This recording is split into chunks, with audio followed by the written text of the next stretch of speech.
But when you measure it flat, it contradicts that. I'm spitting flat facts and that. And I know you don't like that. Google Maps is flat, it presents elevation profiles like that. I'm a spitting flat earth king. Sentence has a ring, doing my own thing. If earth was a big roast chicken, factually finger licking chicken. We just got the measurements missing. I'm spitting eggs and vegs, begging the question lesson. I've said it before, time after time. I'm the spitting flat earth king of rhyme. Welcome to Flat Earth Debate Uncut and After Show. I'm your host Nathan Oakley, and if you are new to this channel, or you've not done so already, then be sure to subscribe. Hit the bell notification icon and join button if you'd like to become a Nathan Oakley 1980 channel member and keep up to date with the Flat Earth Debate. If you would like to support the channel, there is a super chat that runs alongside each of these shows while they premiere, and there's also a coffee, Patreon, crypto and thanks button in the info box below the video. Excuse me. Speaking of Patrons, I'm going to do a quick shout out to all of you who do support me on Patreon. So, a massive shout of thanks and appreciation to Sven P, Curved Fart, Pablo de la Cruz, Smith Tools and Purchase, Level Plain Poem, Vitali Z, Colton James, Survive the Spin, Thomas van der Zander, Measured Flat, Tears Morgan, Mitch Kennedy, Rod, the name's Burley, J Mel's 24, Unimento, Iron 26, Retro Bill, John Kays, Patrick Gunnels, Troy Shuker, Hairy Blade, Mobile Mac 777, Rob W, Del West Watson, Unbelievable Productions, Blue Ridge Ranger, Abraham Mohammed, Skeptic 936, Texas Mike, Chow Young Cat, and Dank. So another massive thank you to all of you for supporting me on Patreon. Links to Patreon are below this video. With that, I'm going to hand across to whoever is in Discord and Google, so you can enjoy their dulcet tones while I set up for today's live show. Thanksgiving morning. So I started late July, woke up Thanksgiving morning that year, and I was under 160 from 239 from doing the fasting. I started incorporating, a good amount of walking and steps as well, and then I kind of stuck with it. Maintenance, joined the gym for the first time in my life in my 40s. Didn't know what I was doing, but they had a believe it or not, Planet Fitness, the cheap place. They had a personal trainer they offered for free. He said, he offered classes, but if nobody was interested in classes, he could do one-on-one, coaching. And that's what ended up happening for a few months. He got me comfortable with the gym. So I started going there for a few years, and, it was tip-top shape again, and for the first time probably since high school, but all gone now. I don't know if you remember Surf Daddy, we had spoken in the past, and I had been through some trauma, so it's kind of not my priority at the moment, but I'll get back to it,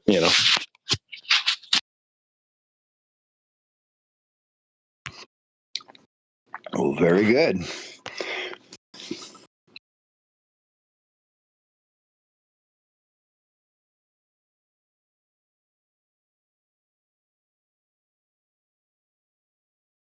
Good morning.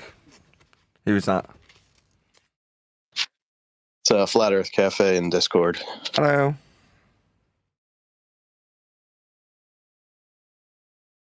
We're going to cover the last few Feast of Nonsense questions today, and then from tomorrow I'll do a little straw poll from the audience, the live audience, and see if they actually want to listen to maybe 10-15 minutes of the worldwide debates Discord server interaction that I had on Wednesday of last week, and just go through various little bits of it and just discuss them. So I'll give a language warning. That's if the audience want to do that. I'll ask. Today, last 5 Feast of Nonsense questions, or is it 10? I forget. I can't speak for the whole audience, but I'd certainly be looking forward to a replay of some of the worldwide debates gathering that you had. Oh, are you there? I was, but I didn't realize you guys were there. I stumbled upon it with like 30 minutes to go. So I know you were there for several hours before that. So I missed all of that. Yeah, that's no bad thing. I mean, my hope is that it entices people to join as members on my main channel. I did one about 18 months prior that lasted 10 hours. So that one, the one that's out now, lasted 8 hours. But like I say, it kind of updates the one that was there for members previously that was 10 hours long. I'll have to go over that and see if I now want to release it. 10-hour one, that is. Because that's been what you get. Like, if you're a member, you kind of log in and you immediately go, well, what's here for free that's not for free? What have I paid for that's like exclusive? So you'll dig around and you'll find videos and shorts and things. But then at some point, you'll go, well, I want to just stick something on and just have it play. So a 10-hour hangout or an 8-hour hangout is ideal for that. People can kind of get into it.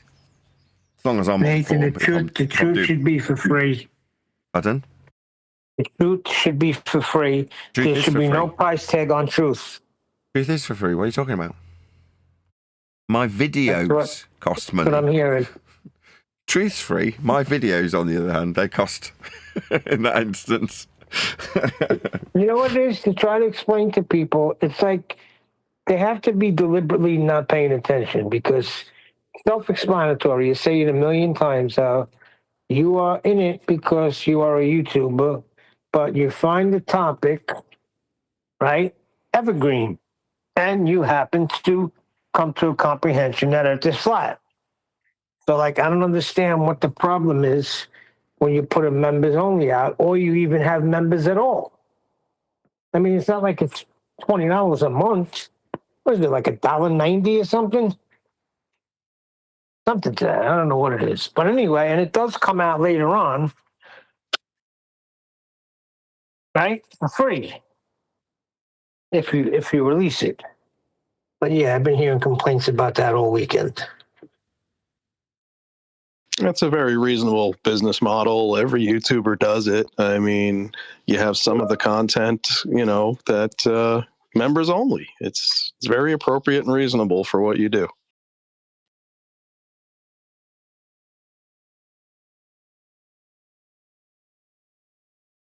So my new motto is, I'm not explaining anything to anybody.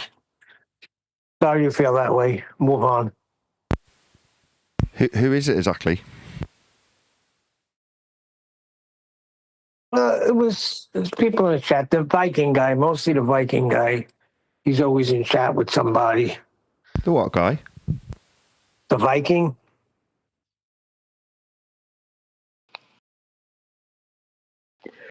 Are they going to say the anti folks, have that same motivation when they have their members only nonsense? You know what I mean? Oh, look at Jaren. Jaren had tons of stuff behind the paywall. They had real truth. If you wanted the truth, you had to pay, a certain amount of money. Remember that, Nathan?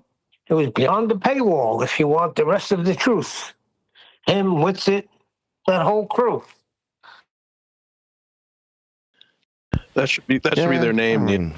That's I'm here to earn a living as a YouTuber, and I've done for 10 years successfully. As a consequence of the book coming out, I haven't done any e-begging campaigns for quite a significant period of time. But,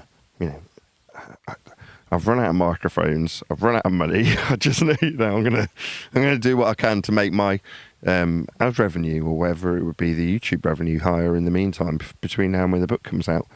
If the book comes out and suddenly that directs a load of traffic to the channel and it grows and earns me more money, then I'm less inclined to put stuff out for members only. You know what I mean? It's not like I'm doing it on account of the fact that I want to hide some truth. So you can get as much truth as you like from the live stream. I do daily shows. If there's something you want to ask about, you can come in and ask. It's like, what you want to see is me doing the do, which is me being my performing monkey self when I'm in a Discord server, going hand to hand, metaphorically speaking, in combat with a load of dweebs. That's what he wants. It's like, you want to see me fighting. It's like saying, well, yeah, I want to see you fight for truth and justice in the American way. It's like, well, you have to pay a ticket for the seat in the cinema to see that happen. Now, if you just want to know Earth's measured flat with miles, then you'll get that in abundance from any show you come and watch. But watching me, mentally, it's very draining, sitting there for 7 hours, going over and over and over the same things, remembering how many times somebody's used the same fallacy, remembering which person has been schooled how many times in a 7-hour period, and reiterating it each time with their constant interruptions. It's a lot of hard work. And yeah, I'm going to charge for it. It's like, if you don't want it, don't have it. Nobody's twisting anybody's arm. But it's not the truth being hidden behind a paywall. It's me debating people being hidden behind a paywall. It's like, you can come in and debate me if you're a baller at any time if you feel that I'm hiding what my loss is that you perceive that I've got, and that's why they're hidden behind. Okay, come in and school me in the live show then. Oh, you don't want to? I don't care. What I do want is the mortgage. When I go to the bank manager and go, look, this month's mortgage, right, can I give you a little bit of truth instead of the money that you want to keep the roof over my? You don't want that truth. Well, other people say I should just give them this truth for free rather than turning it into money. And, what they gave me in compensation for the truth wasn't even a thank you. They didn't say thanks or anything. They just gobbled it up and then spat it back in my face. And I got no money for it. So can I give you that truth as a, IOU for my mortgage? And the answer is no. No, you need to pay more money for the mortgage. Money that hopefully you work. That's me debating people on some foreign server where it's literally 30 against 1. Now that's a feat.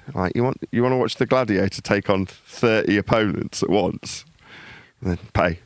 That's it. You don't have to. Nobody twists your arm to pay anything. Right, and you're just putting it out there. If you miss the 8 hours, it's coming out on members only. So you're actually putting it out there if people missed it. I don't see a big problem with that. I do have a problem when guys like Jen and them were conning people into buying stuff that was behind the paywall. If they wanted further truth, then you have to pay. And that was bullcrap. I think that was like $30 or something, maybe even more. I'd say that the truth is you could also use it as a tease and, pull out maybe some highlights and clips for TikTok and YouTube or whatnot to try to draw people in.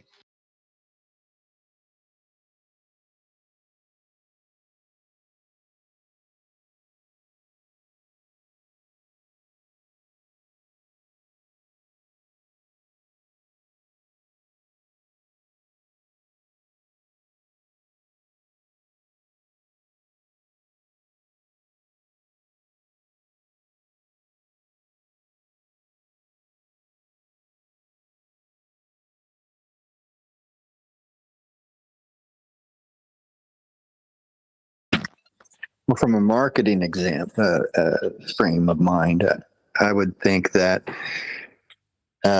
pulling out little shorts that show the bridge between the Feast of Nonsense and the truth would be good little teasers for the upcoming book. There's a guy. We should do a show, The Truth versus Feast of Nonsense. We're kind of doing that now, though, right? Going over those. Well, that guy, you saw that clip, I assume, in Master B of that guy. It's only like a 38-second clip. There's some guy, some Christian truth teller. Here we go. He's a truther. And he's finding that he's getting kicked out of the flat earth community. And so he thinks that the flat earth community is a psyop. And of course, I told you guys that 2 months ago. But he's getting kicked out of the flat earth community. They're telling him not to come around anymore. And he is a conspiracy guy, right? He's right on the cusp. He's right on the tipping point. where he's realizing that maybe the flat Earth paradigm is the psyop, and it is the Wow. What is it? The counter. What am I thinking, Neil? The counter. All I can think of is counter controlled opposition. That flat Earth is the controlled controlled opposition. So he's just now realizing that, and it has been forever.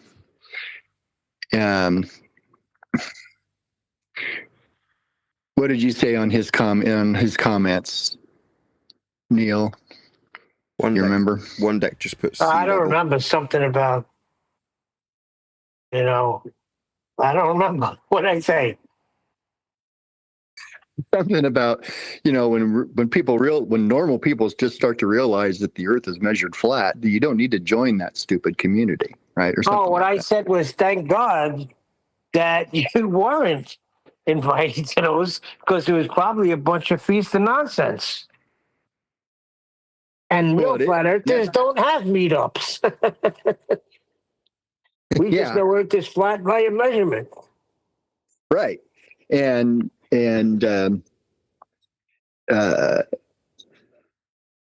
he wanted to be a part of that, and now he's just making hay out of the fact that he's been kicked out of the community and that's what's going to happen as we get closer and closer.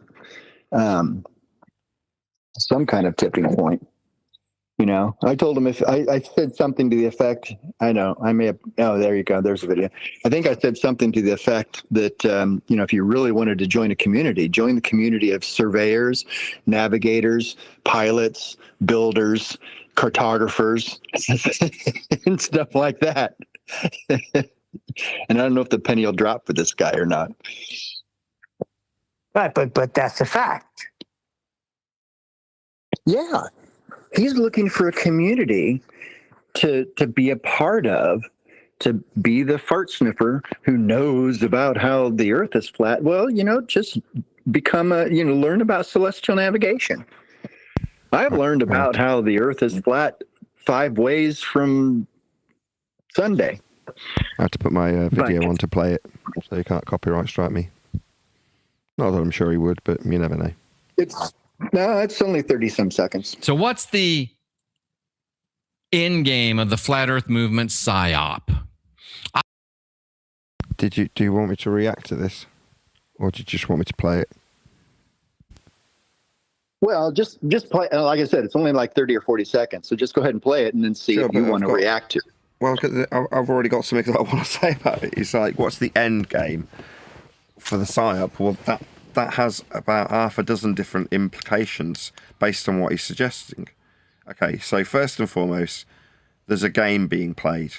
Well, that implies that there's players and rules to the game. And further to that there's an end of the game, right? And he's then described that game with players and rules that there's an end of as being a psyop. So a psychological operation played as a game with opponents opposing each other. You go, okay, yes, that's correct. The game is beg the question that Earth is a sphere with its flat Earth prerequisite measurements and set that as a faith that's Western world prevalent in opposition to people who say it's not a sphere and label them flat earthers, and then have people argue about whether or not Earth is a sphere and call that the flat Earth debate. So when you've got a community, this guy's saying apparently that he's been kicked out of, well then the community would be one of two groups. Either what we'll call anti-flat earthers, because the flat Earth debate is actually anti-globers. So the anti-globers brace against heliocentrism, and the anti-flat earthers brace against those who call themselves flat earthers, the anti-heliocentrists. So if you want to describe it as a psyop, there's roads that bring conspiratards to a subject of anti-globe, label them flat earthers, present them with a map, slap them on the arse and send them on their way to debate with fart-sniffing dweebs. There you go. I had quite a lot to say just from his first opener there. I don't know, Melanie. But if there are still Don't call me Melanie. flat Earth gatherings going on, I know who's not welcome.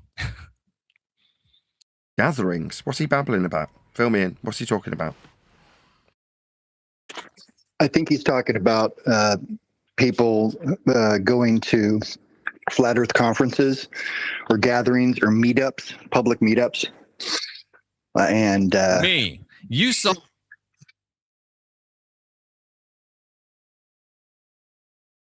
yeah, and they kicked him out or didn't or uninvited him. You maybe have had some experience with that. So he's made it into people. He's made it into a passive social acceptance that he's been rejected from having. So presumably he's been in the group for a period as an anti-flat earther or a so-called flat earther anti-heliocentrist. And he's been ejected from one or other of those two groups in a controlled opposition psyop. Is that what I'm reading correctly? Yeah, pretty sure that is. He is definitely probably an anti-glober. Alan, you saw me get kicked off of their platforms. You saw. Who's they? Who's their platform? Who are they talking about? You know? Well, no, I haven't watched the full video. This is just a teaser. Apparently, get banned there's from their events. Melanie was trying to help me get in, but they gave me the left foot of fellowship. Left foot of fellowship. So I would assume it's a Christian orientated group. Okay. Oh, I don't need to be on camera anymore. Jolly good.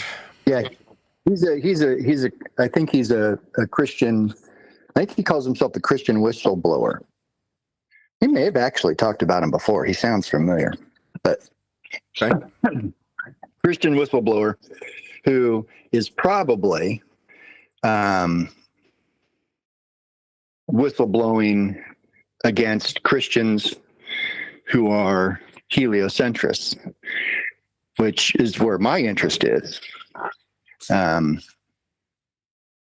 kind of tackling that paradigm where you've got young earthers and old earthers yelling and screaming to each other about how the earth is young or the earth is old, while they're still both believing that the heliocentric paradigm and the spinning ball earth.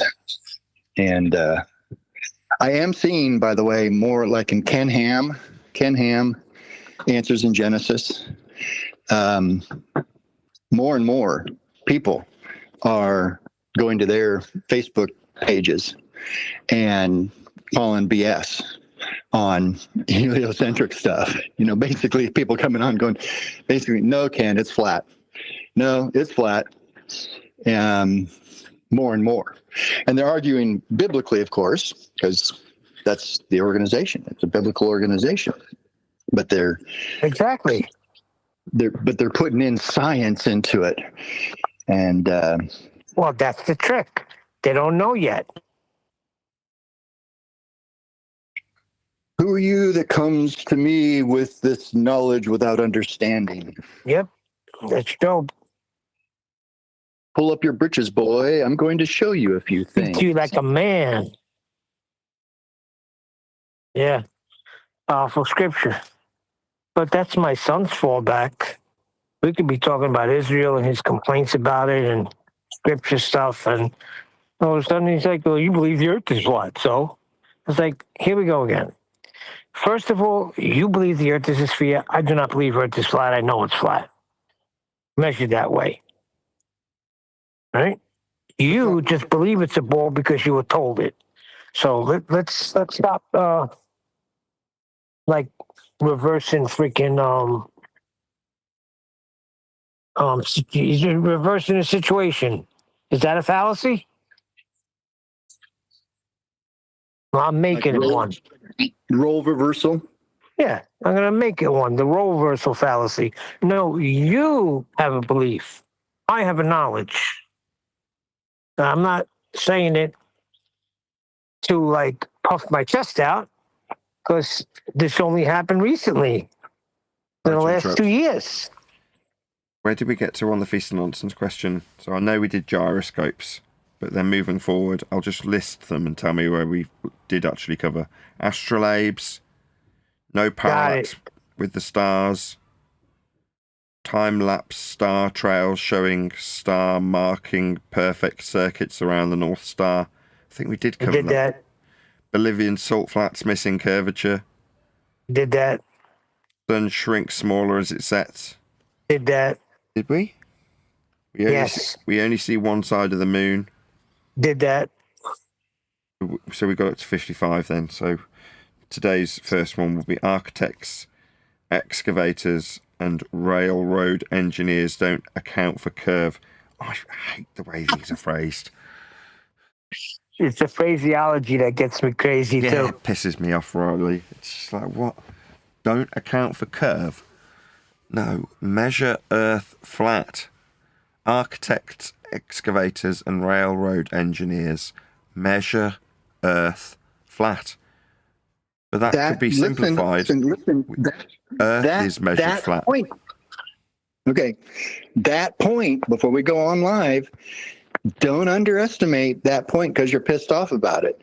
That point about they don't account for curvature. The other side says they do account for curvature. Who cares? And because they say in their materials that Right, they so account for Studies curvature. summarising what I was saying to that last Christian guy who's moaning about being kicked out of some group, right? So he's summarising it nicely. Globe believer, heliocentrist, what we call anti-flat earther, one side of the group. Other side, anti-glober. Railroad builders don't account for curve. Sounds very anti-heliocentric. Well, how do they not account for curve? What's curve? Oh, curve's created with flat earth measurements. How do they measure it? Well, they measure it flat. So both sides, if you spin the psyop, end up with prerequisite flat earth measurements. To be a heliocentrist and to be an anti-heliocentrist, both need flat earth measurements. But then you're suddenly in a different category, aren't you? Then you're in geography. Because what do the railroad engineers actually do? Measure Earth flat. That's what they actually do.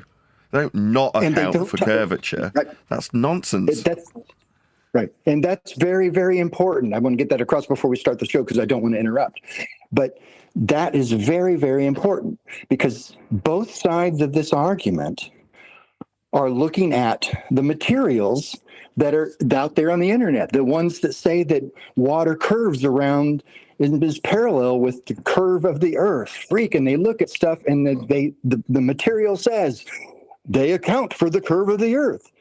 So the globers say, look, this says they account for the globe of the curve of the earth. Yeah, you stupid flurf. And the flurf says, but they don't account for it because it's calculated, our arguments. Well, you're dumb because it says right here, diverging zenith angles, Diverging flat Earth prerequisite angles from surface level. Exactly. How are you? Good morning. I'm all right. Morning, everyone. I'm going to be continuing with the Feast of Nonsense questions that we've been trying to get through for about 10 days now. There's been, 10 shows. So more than 10 days. This runs Monday to Friday, this show that is. But I'm going to immediately start doing them so that we get through these very last 5 at the bare minimum of today. Hey, Craig and Craig. Anyway, so we're going to start off with number 55, which is we only see one side of the moon. Did we cover that one on the last show or not? You did that one already. Okay, fair enough. My bad. 56, architects, excavators. Yes, that's the one. I'm glad you interrupted it. I'll say it again. Architects, excavators, and railroad engineers don't account for the curvature. Okay, so in the pre-show, I was pointing out that a guy who we played a clip for, I might as well just contextualise this by playing the clip immediately, as I've actually got it all queued up and ready to go. But he's moaning that he's been kicked out of a group and calling Flat Earth a psyop. Now, your gut reaction might be to say, how dare you? But just listen to what he's got to say, and then we'll get context afterwards. So what's the end game of the flat earth movement psyop. I don't know, Melanie, but if there are still flat earth gatherings going on, I know who's not welcome. Me. You saw it, Melanie. You saw me get kicked off of their platforms. You saw me get banned from their events. Melanie was trying to help me get in, but they gave me the left foot of fellowship. Okay, so I'm going to post a link to that particular YouTuber, as it's his clip that's kind of spared this discussion, because he's describing specifically Flat Earth as a PSYOP or psychological operation. Now, obviously, if you are a member, you can listen to my little preamble in this regard in the pre-show. But in this particular instance, I'm just going to launch straight into my summary of the main highlights of that particular preamble, which, as I say, become a member and you can have a listen to. But he's right. You've got a PSYOP where you've got anti-flat Earth, that's globe belief, versus what is labelled flat Earth, actually anti-globe belief. And that question summarises it. When you're describing building, surveying, charting, mapping, measuring Earth in any capacity, you are measuring Earth flat. What you aren't doing is not accounting, so negative claim, you're not accounting for Earth curve. No, they're just measuring it flat. But the way it's phrased is to stand in opposition to heliocentric belief. So with an automatic assumption of heliocentrism, that's globe Earth, based on flat Earth measurements, like in the geographical surveying over here, which is what we're describing. But we're not describing it, we're convoluting it into anti-globe, somehow been labelled flat Earth. Yeah, that's why he's right when he says it's a PSYOP. It's what we're trying to walk away from. We've been handed these arguments and phraseologies, like this particular phraseology, so that we brace against the controlled narrative. The controlled narrative's globe, so not flat. It's not globe from the flat earthers. So in this instance, when it says engineers don't account for curvature, you're inviting an opponent to say, oh, yes, they do. Oh, no, they don't. It turns into a pantomime. Now, what are they doing when they measure and survey the territory to build things?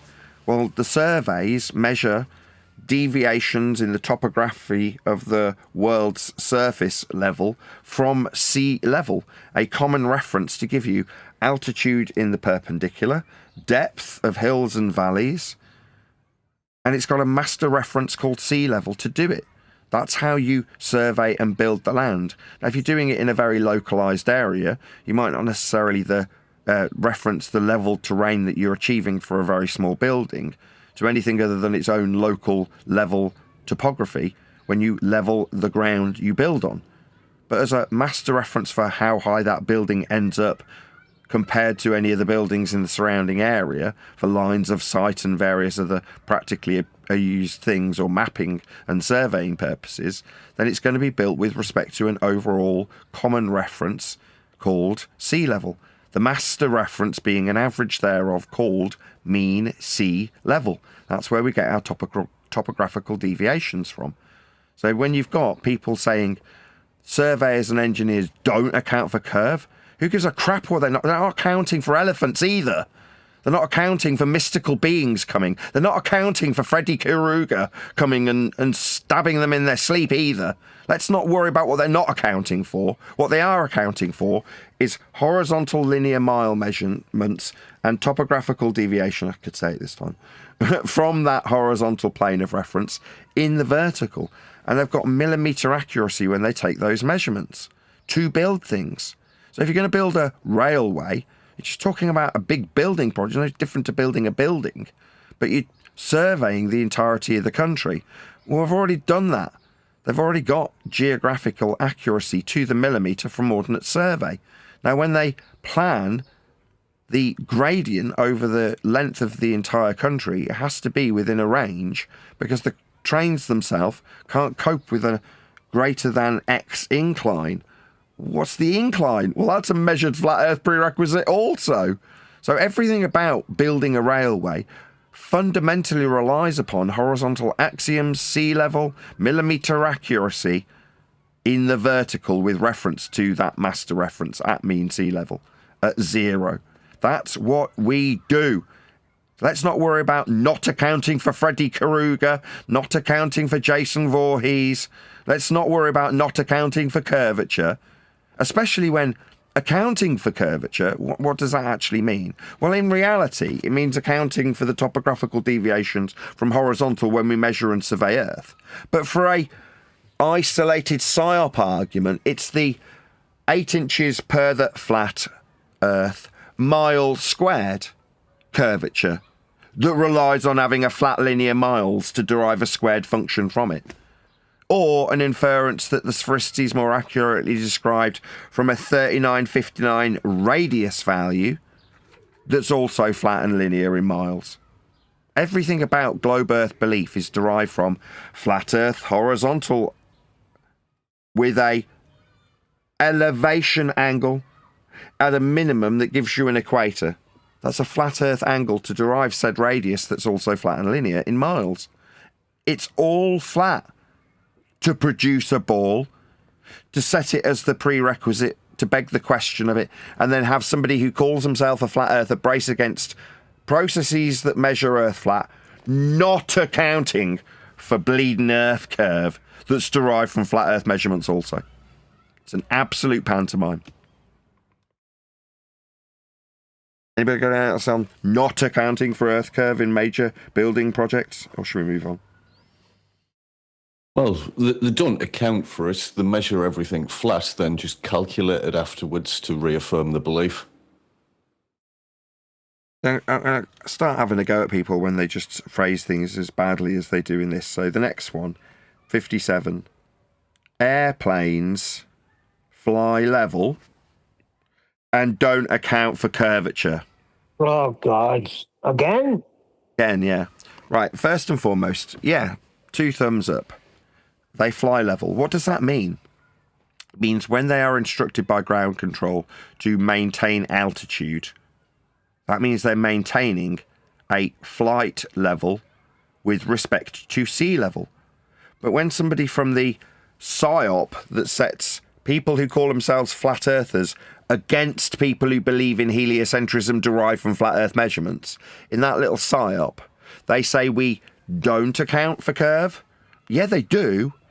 Curve, what, like a mountain getting in the way? Yeah, they definitely account for that. That's why they call out an altitude to clear the topographical deviations below them. They need to be below, what's below, a measurement in altitude terms perpendicular to sea level, so that they clear any obstacles.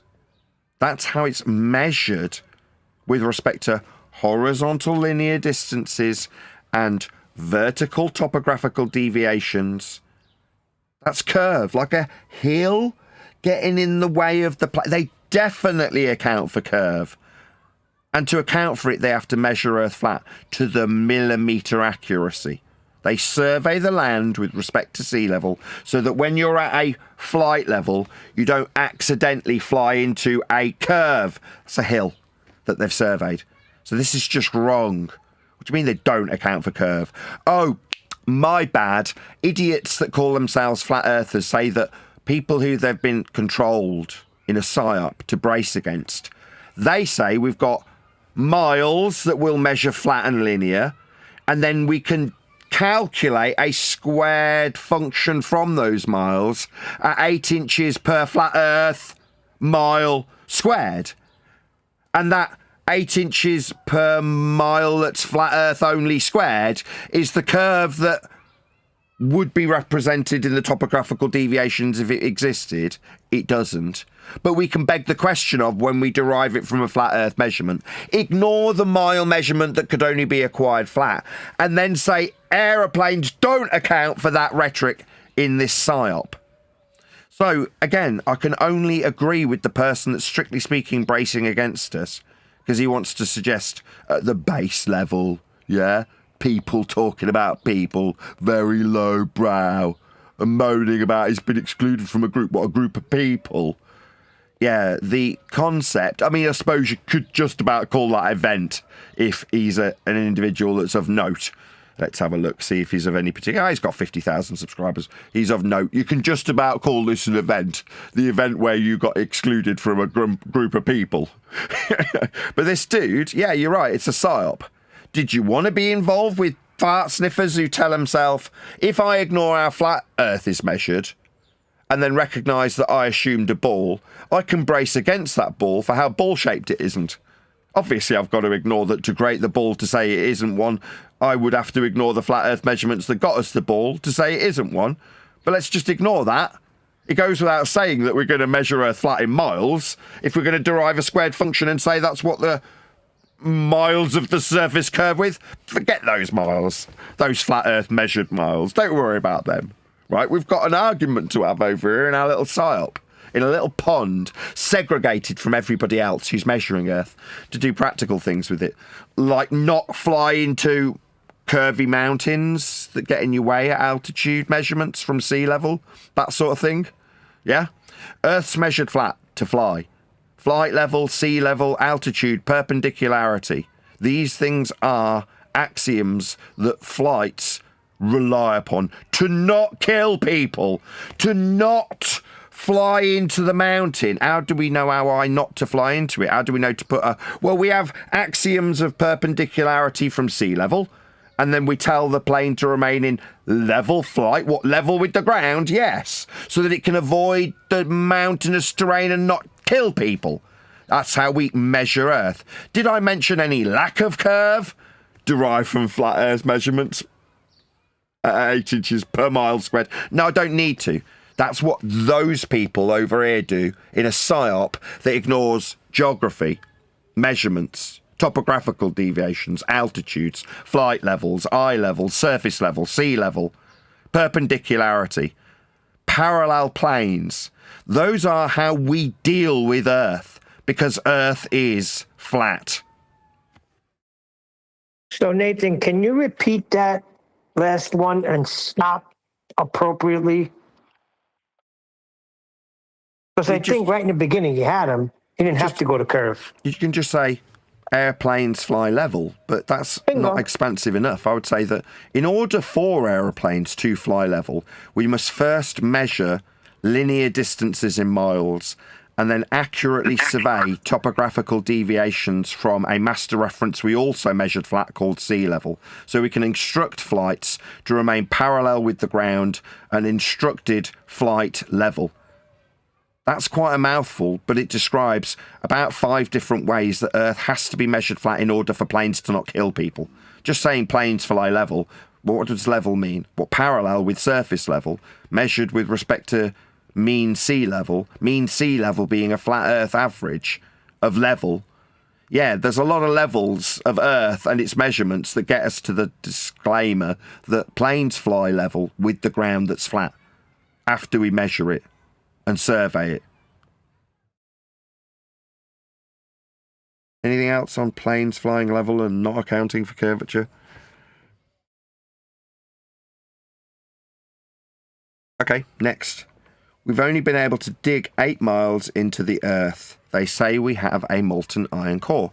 So you can read all about this in my upcoming book, Measured Flat, in the chapter called The Molten Core, where I describe flat Earth prerequisite depths from, list continues, surface level or sea level. If you're going to reference topographical deviations perpendicular for depth, then you need a sea level to describe linear vertical miles in depth. So to assert that we don't have a molten iron core, why is it suggested that we do? Well, so we can ignore the prerequisite directionality with azimuth, which is horizontal, when we map and chart and survey the world and move around it subsequent to the charting and mapping, when we use things like celestial navigation. Everything about every word I've just said is a flat Earth prerequisite. So why do we have a molten iron core? So we can argue about whether or not it's too hot to generate magnetic fields. For a globe, prerequisite vertical fields. No. Magnetic fields are used in the horizontal for directionality, not in the vertical. But let's argue about whether or not we've got a core. No, let's not. To derive this, you need a flat plane of reference. Sphericity, Earth curve, Earth turn, they all rely on mathematical flat planes of reference. Earth turn being non-inertial, turning reference frames for Coriolis deflection. That doesn't happen. And for cores, you need depth. You know, primary waves, secondary waves, seismology. These are all with respect to a plane. They all use planar measurements. Up, down, left, right, forward, and backward. That's what they use for seismological surveys. That in the case of the 8 miles we dug at the Kola borehole in Russia, were wrong. They were doing it for 20, 25 years. I think it was 1970 to the mid-90s. They dug a whole series of holes, got 8 miles down total. And the pre-dig inspections and predictions done with seismology were wrong. They just got it wrong. So to rely on those measurements to suggest that they are indicative of the rest of the Earth's surface, which we're measuring flat, is also wrong. We don't know what's below 8 miles, and the only place we do know what's at 8 miles is at the Kola borehole where we dug that deep. Deep, what's that? A prerequisite depth from sea level perpendicular to a plane? Yes, this is one big flat Earth measurement. Who gives a crap about anything extrapolated beyond seismological predictions? They also take return signals from a plane. That's what seismology is. It's another flat Earth measurement because any Earth measurement is flat. This is no exception. All roads lead to a flat Earth. Doesn't matter if you're digging 8 miles deep compared to a plane of reference, or bouncing signals and getting primary and secondary wave returns to measure with respect to a plane of surface also. All of these planar surfaces are how we measure Earth. It is a plane. That is how we measure it. There are no exceptions. Claimed to be spherical deviations are derived from flat plane measurements in the first instance as well. Globe claims are just flat Earth measurements dressed up in a fancy frock. I'm done. Anything else on the Kola deep borehole? Super deep, I think they called it. Any more for any more? I was Okay. just having this conversation with a young man over the weekend who brought that up but he's, kind of on the fence about stuff, but he was talking about the molten iron core, and I was trying to go over that a little bit with seismology and how far they measured and the horizontal plane and everything. And don't know if he totally understood because he's pretty young, and obviously they, have a certain view of looking at that. Okay. Do you want to know anything else?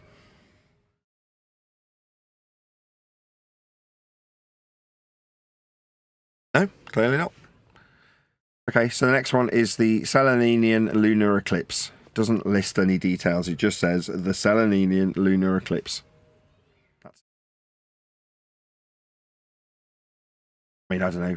Anybody else got any comments on Celine Dion or what she sings about? The Celine Dion eclipse, also known as the impossible eclipse. All right. And so we argue that it's impossible on a globe because you're seeing the sun and the moon above the horizon. And that globe Earth is supposed to be in the middle between the two, making that shadow. Let's argue about it. Well, no, the measurements that you've just detailed above the horizon, what with a degree measurement with respect to surface level, all we're describing when we describe an eclipse in any motional ascribed to heliocentrism or otherwise is flat Earth prerequisite angle measurements from surface level to describe their motions. As explained a moment ago, heliocentrism, if you want to use that as the angle acquisition from the equatorial plane to describe these motions, still requires you measure Earth with respect to a plane, the equatorial plane. That's how we measure angles to the lights in the sky. Now, again, a bit like with the phases of the moon that came up in the 7.5 hour debate that's members only currently, what practical purpose does this have beyond utilizing flat Earth measurements to put into a system that better explains the motion and movements of the lights in the sky. That is, by the way, the purpose of heliocentrism. All these characters, Copernicus, Kepler, Huygens, their purpose is to better explain the movement of the lights in the sky. And they take planar measurements of them and then calculate into sphericity things like orbital motions, so that we can describe with flat Earth angles the movement of these lights, including but not limited to the impossible eclipse or the Seleninian. All of them are just glorified flat Earth measurements, like posh flat Earth measurements. It's a flat Earth measurement in a frock. That's what a heliocentric explanation is, if you're going to utilize this methodology that's about 500 years old to better explain the movements of the lights. But like any other roads of inquiry that are tied to an Earth measurement, this is no exception. It requires a flat Earth to measure. The degree differentiation, like with parallax, like with elevation angles, it's just another flat Earth angle measurement. That's all it is. So when you explain it, you're like, okay, if you're explaining it within heliocentrism, you're deriving your values of orbital motion from flat Earth prerequisites. It's described with respect to a plane. Orbital motion is like this on screen. Described from within a ball. This is the point that you'll describe the motion from. Why? Well, because what you're actually detailing is a freaking angle from a surface level. This is the equatorial plane. Well, you're not inside a ball when you extrapolate out this Roman Catholic explanation for motions of lights. Epicycles, or retrograde motion as it's now described, with elliptical orbital motion by Kepler, scaled by Huygens, derived from flat Earth measurements. There's no exception. All roads lead to a flat Earth, in this case prerequisite elevation angle measurements for the description of the Celine Dion eclipse.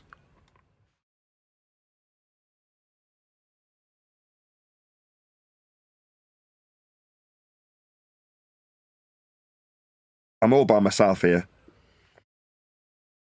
I think the main thing that needs to be emphasized, especially with newborns, with newbies, is that when you're debating this issue, or when people are coming at you and they're making all these claims and whatever, you need to think about what about that we're talking about is useful to me or to anybody.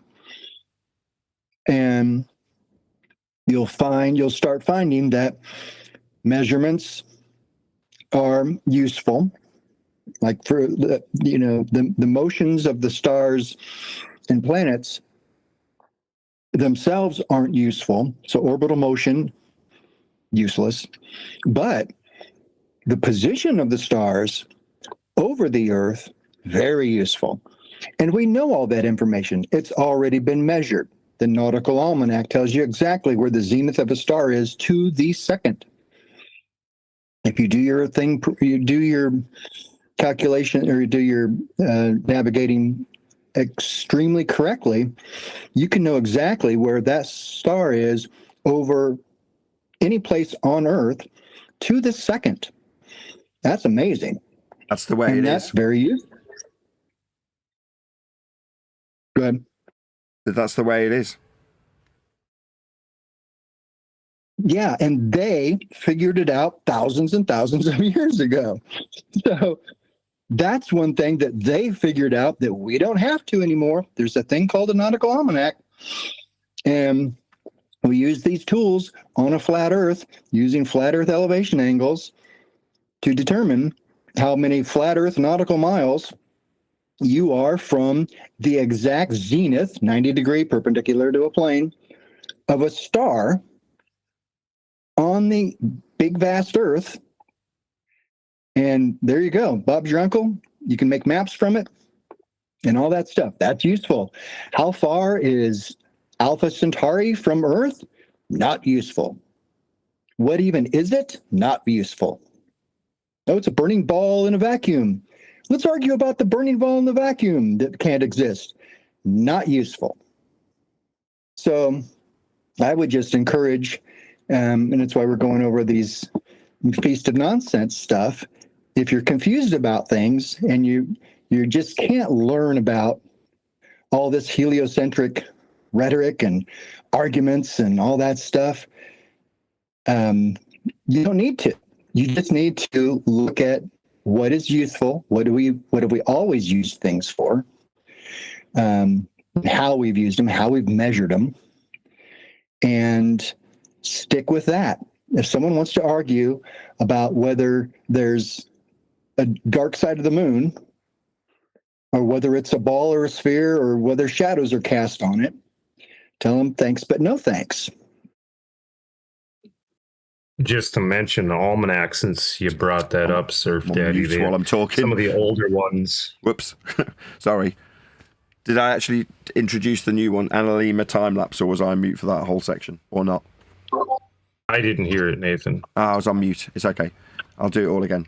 Right. The Analema time lapse of the sun, which is just an angle measurement from a flat plane over a 1 year period that creates, if you superimpose all of the different sun positions onto a time lapse chart, you'd end up with a kind of figure of eight shape. That's all it means.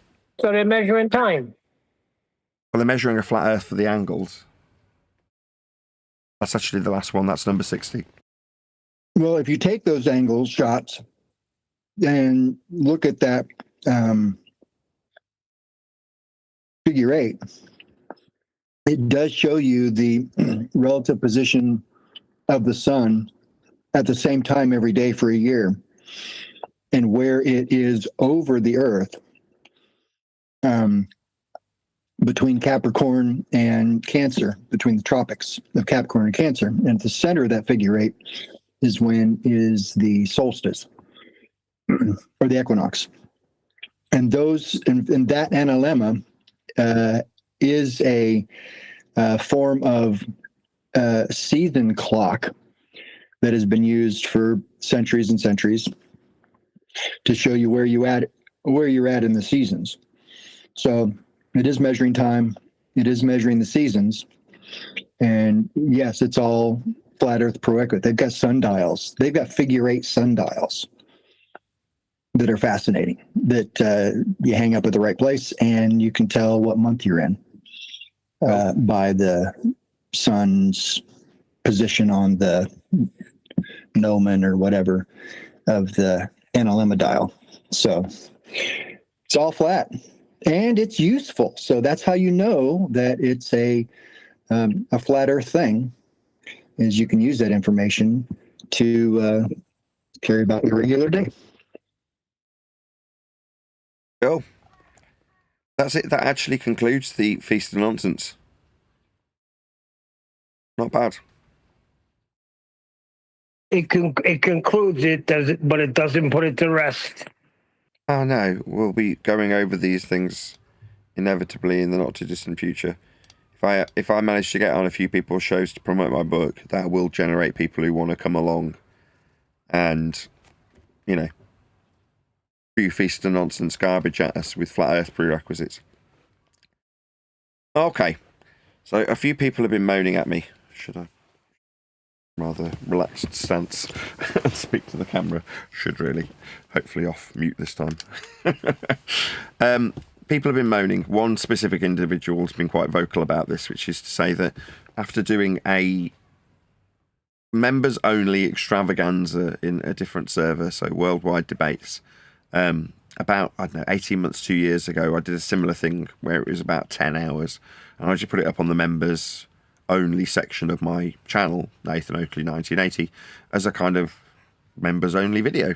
That is to say, if you become a member, there's a good chance that you'll start scurrying around in my video collection to see what's available to members only, and you'll pick something to watch and watch it. And amongst those videos, I wanted a more up-to-date version of that 10-hour video. So I just went and did 8 hours in a server and handed lots of ballers their ass for about 7.5 straight hours after a little bit of discussion between the guys at the beginning of that particular cut-out section to give it context. So I've basically taken one of my recordings, chunked out the 7 hours that I was there, and just stuck it on as members only. Now, people have this one particular individual and a few others, but one very vocal individual called Viking has suggested that means I'm withholding truth from the audience. Now, in this particular instance, I had no necessary intention to broadcast this material. It was only acquired on account of the fact that I was doing other things. The guys were chatting and then they had a lengthy silence. Like, do you guys want someone to talk to? I'll hook up this G Plus panel to a Discord and then you can have some people to talk to. And they're like, yeah, pick a random server. So I went into a couple and then eventually ended up in worldwide debates. And then after about, I don't know, 25 minutes of being in there, the discussion with myself just started. And then, like I say, 7.5 hours later, I parted company from worldwide debates and then trimmed that material out, shoved it out as members only. And if you want to become a member, you can watch all of that. Now, based on the fact that I was just there off the cuff, I wasn't necessarily there to produce a show, although it has turned into a recording that I've published. My demeanour was just as vitriolic as I could muster. I'm around scumbags who are telling me what's what when they generally don't know what they're talking about. Fart-sniffing dweebs from the globe-believing side of the discussion. And beyond entertainment purposes, it was very language-heavy, very blue. Now, my intention or reason for telling the audience this live is to gauge an opinion from the people who are in chat. Would you like, over the next maybe week, for us to cover 10, maybe 15-minute sections where there's a debate or a discussion that will definitely come to a conclusion, even if we have to listen to it for a little bit longer to get it. But each and every single point, with the exception of maybe half a point, which was only personal to me, that I hadn't resolved, with one of the issues of a guy trying to ascribe me being incorrect, me trying to pin him down with what he suggested I was correct with, and him making a claim that was new in the discussion after suggesting I was wrong about something. So I semi-misrepresented him, hoping that he would get to the point that he'd say, well, you didn't say that, I'm saying that. So I could pounce on him and say, well, the whole point of us having this conversation is that you've said I'm wrong. But after 7.5 hours, that one, and literally only that half a point, was the only thing that I felt didn't get resolved. Every single discussion point was resolved, even if it was repeated ad nauseam, which it always is, sometimes up to 15 or 20 times. But each and every time it's been brought to a resolve. But with a lot of swearing and me putting people in their place. When they're rude, they generally get me talking to them with the highest degree of vitriol and venom that I can muster in the moment. Yeah, but that means there's a lot of bad language in it. So my request for you, if you're watching this live and you're in the live stream chat, I'll put it up in a second. I'll put it up now. Is let me know, right, do you want me in these live streams to play out a small section of those videos and then we'll discuss it on the live stream? So please let me know with a number 1 if the answer is yes. Yes, we definitely want you to play pre-recorded material in a live stream and then respond to it. Or 2 for no, it's live. Just be live and do your thing. Because it's as live, right? What we'll be responding to is as live. That is to say, I haven't gone through this video and edited it, obviously. It's 8 hours long, right? So it's just as live as it would have been for somebody who was sat in the Discord server with all the foul language included and none of it edited out. So would you prefer, number 1, that we do cover that? Number 2, that we just do what we do live? That is to say, I'm live now and could be talking about whatever, as opposed to playing out pre-recorded material that's members only in a very small section. So yeah, we'll get a general gist from you in the chat. 1, 1, 1, 1, not a single 2. I think people do actually want to listen to the members only video, Neil. Fair enough. I think the audience has spoken. Not a single 2. What about number 3 for you to go back in there? I've got 8 hours of material. I don't need to. It's being done because actually I'm, in my own mind, I'm a little bit behind on the publication of my book. I thought it'd be out about today, so it's the 1st. And in that interim period, I wanted other material to be out there before I go gung-ho out there publicising the book when it's out, which is half the work, right? Actually getting out there and telling people about it. Somebody was talking about this the other day when they were talking about the failure of Snow White. And they were saying that the little woke twat that was out there promoting it, or should have been, was giving people lectures. And she's quite a young girl, the girl who played Snow White. And people are like, who are you little twat? When she's giving them all this woke shit that nobody's asked for, when she's just playing a beloved character in a Disney movie. You're like, stand in front of that camera, tell us how freaking ace Snow White is, and we'll go and watch it. Right? That's it. Don't be telling me about how you perceive the world to be, you cheeky little trumped up tosser. So she ruined half the work. Now, I bet I've not seen Snow White, the live action remake, right? But I would imagine that given it's made by Disney, it's going to be of a pretty high standard. Yeah, it might have some woke crap in it. Tends to be the case that Disney are on the cutting edge of, you know, keeping the general masses happy. And if the general masses want it to be woke, it will be. That doesn't mean it'll be a bad movie. But one little trumped up fart nose ruined it for the whole cast and the whole crew because she was out there giving her woke garbage. It's like, no. Don't go out there giving you woke garbage. Half the work is the promotion. Just making the film, she will know that it's of a very high standard because she's working with the best of the best. But then you come to actually promote it and you start talking crap. You're like, no, this is half the job. Well, same applies to me, right? Getting the book written's only half the battle. Going out and promoting it, that's the other half of the battle. So that'll be me. And in that interim period, I just want material. So I don't need to be going out in Discord servers. I will do a press release. And there was somebody from a specific Discord server that was like, can you promote your book here? And I was like, yeah, give me your email. Whether or not they gave it me or not, I don't know. I just generally add them when I get handed them. Here's an email address for someone who wants to be on the mail out list. So they can be in your tawdry publicity, if you want to call it that, for the book. Well, you know, if I end up in a Discord server because someone's invited me to that particular platform to do book promotion, then that will inevitably be what maybe turns into a row between, but I'd hope not. I would hope it just stays civil and, you know, I get to promote my shit and get on my way and everyone's happy. Hopefully I sell a few copies off the back of going in to a server to do promotion instead of on a YouTube channel or whatever, you know, whatever platform it may be. But as for going in and doing 7.5 hours of random debate, I don't need to. You know, it wasn't exactly planned when I went in this time. When I'm there and I'm like, right, I've got my heels dug in now, I'm going to stay here for the distance until everyone's had their ass handed to them. And then I'll be on my way. Because why not, right? I can do that. It's a skill and I can turn it into members-only content. Now, halfway through, I knew that's exactly what I would be doing with it and started changing my phraseology. So at first I'm there going, I'm not having a live show. I'm just here as a guest. Because that's the truth. I'm not there to produce a show. But then halfway through, I'm like, yeah, I will be trimming this out and publishing it to my members. But I don't need to go back. I might do. It's just I'm not in any hurry. Okay, so it looks like we are going to be playing a bit of video. Hold on, I got a question for you. Good. How does anyone find the level? Question mark. Including level orientations or the sea finding its level.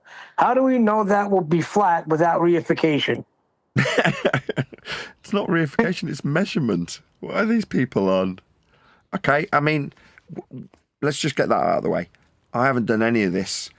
Not only did I not come up with axioms like level, parallel, perpendicularity, I didn't measure sea level to give us an average called mean sea level to describe to the millimeter accuracy deviations in the vertical from that axiomatic plane of reference we call mean sea level.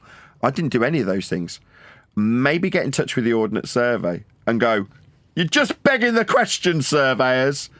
Yeah, I remember supplying the Royal Institute of Chartered Surveyors with staff, and not once did I ever envisage that I'd be here 10, 15, whatever it is, years later, with people telling me that the staff I provided to the Royal Institute of Chartered Surveyors were going to be accused of begging the question. They're surveyors. They're making measurements. It's not me. I may have supplied the Royal Institute of Chartered Surveyors staff. That doesn't make me a surveyor. Right? I'm not going to pretend I am. Right? I'm a YouTuber. This is my skill.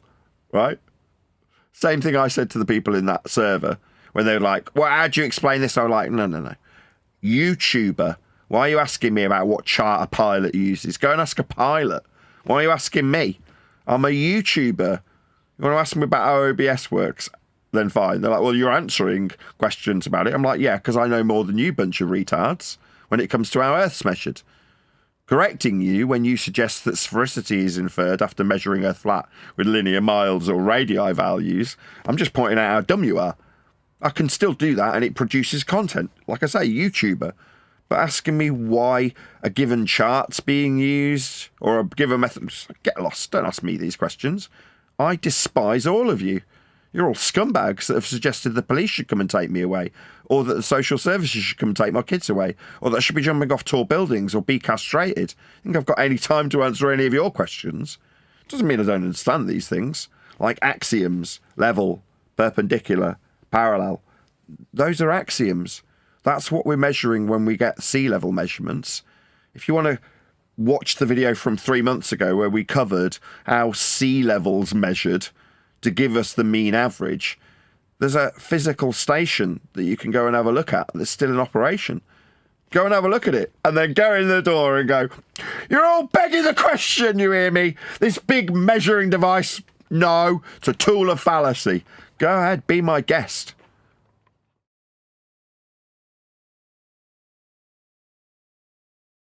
Someone said the tool of fallacy is what they call a water level. It's just a begging the question tool. Not reifying. Let's just give it one that they just can't argue with, right? When I've measured it, okay. Azimuth, right? This is how I bitch slapped every single one of those Discord participants. Yeah? It's not bending a rate of horizontal directionality. It's measured in an orientation, that's a degree from north, in the horizontal, and only in the horizontal. Yeah? It's not like you can have a curve of azimuth. Bunch of shitheads. No. Right? This isn't something that's affirming the consequent, begging the question. It's a measurement of a degree from north, an absolute direction. And you can describe from that absolute direction degrees. That's the system. That's horizontal. That's azimuth. And as was the case in the we're having this conversation, it's going on for ages, and people are saying, no, azimuth doesn't have to be horizontal. And then some guy comes in from the sidelines and says something to the effect of, any chance you can give me a visual representation of this? I'm like, what, like a compass?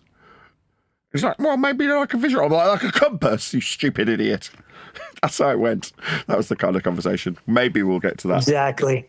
And don't forget, it was Rob Noxious who defined it. Nobody knows who Rob Noxious is, so that's not going to mean much to anybody.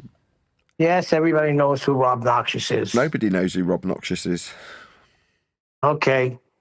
Everybody in chat, one or two. One if you know him, two if you don't. He's an annoying guy that's everywhere. Believe me. Okay. Well, anyway, he's the one that defined it. And we welcome him to Flat Earth. That clip alone would be awesome because he literally just read the definition. That's correct. and the thing is, he read the definition. Whatever he had in his mind was globe, and he ignored the implications of the definition.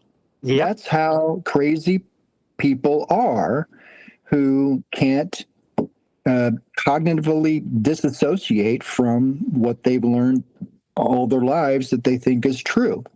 They can literally read something that says level is level, and also that level is curved, and totally believe it.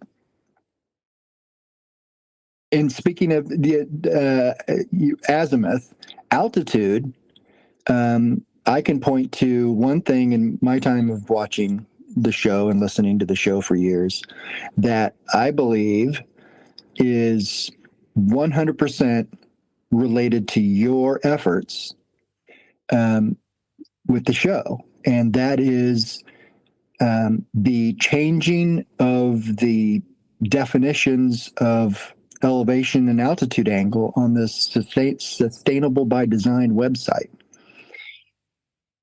That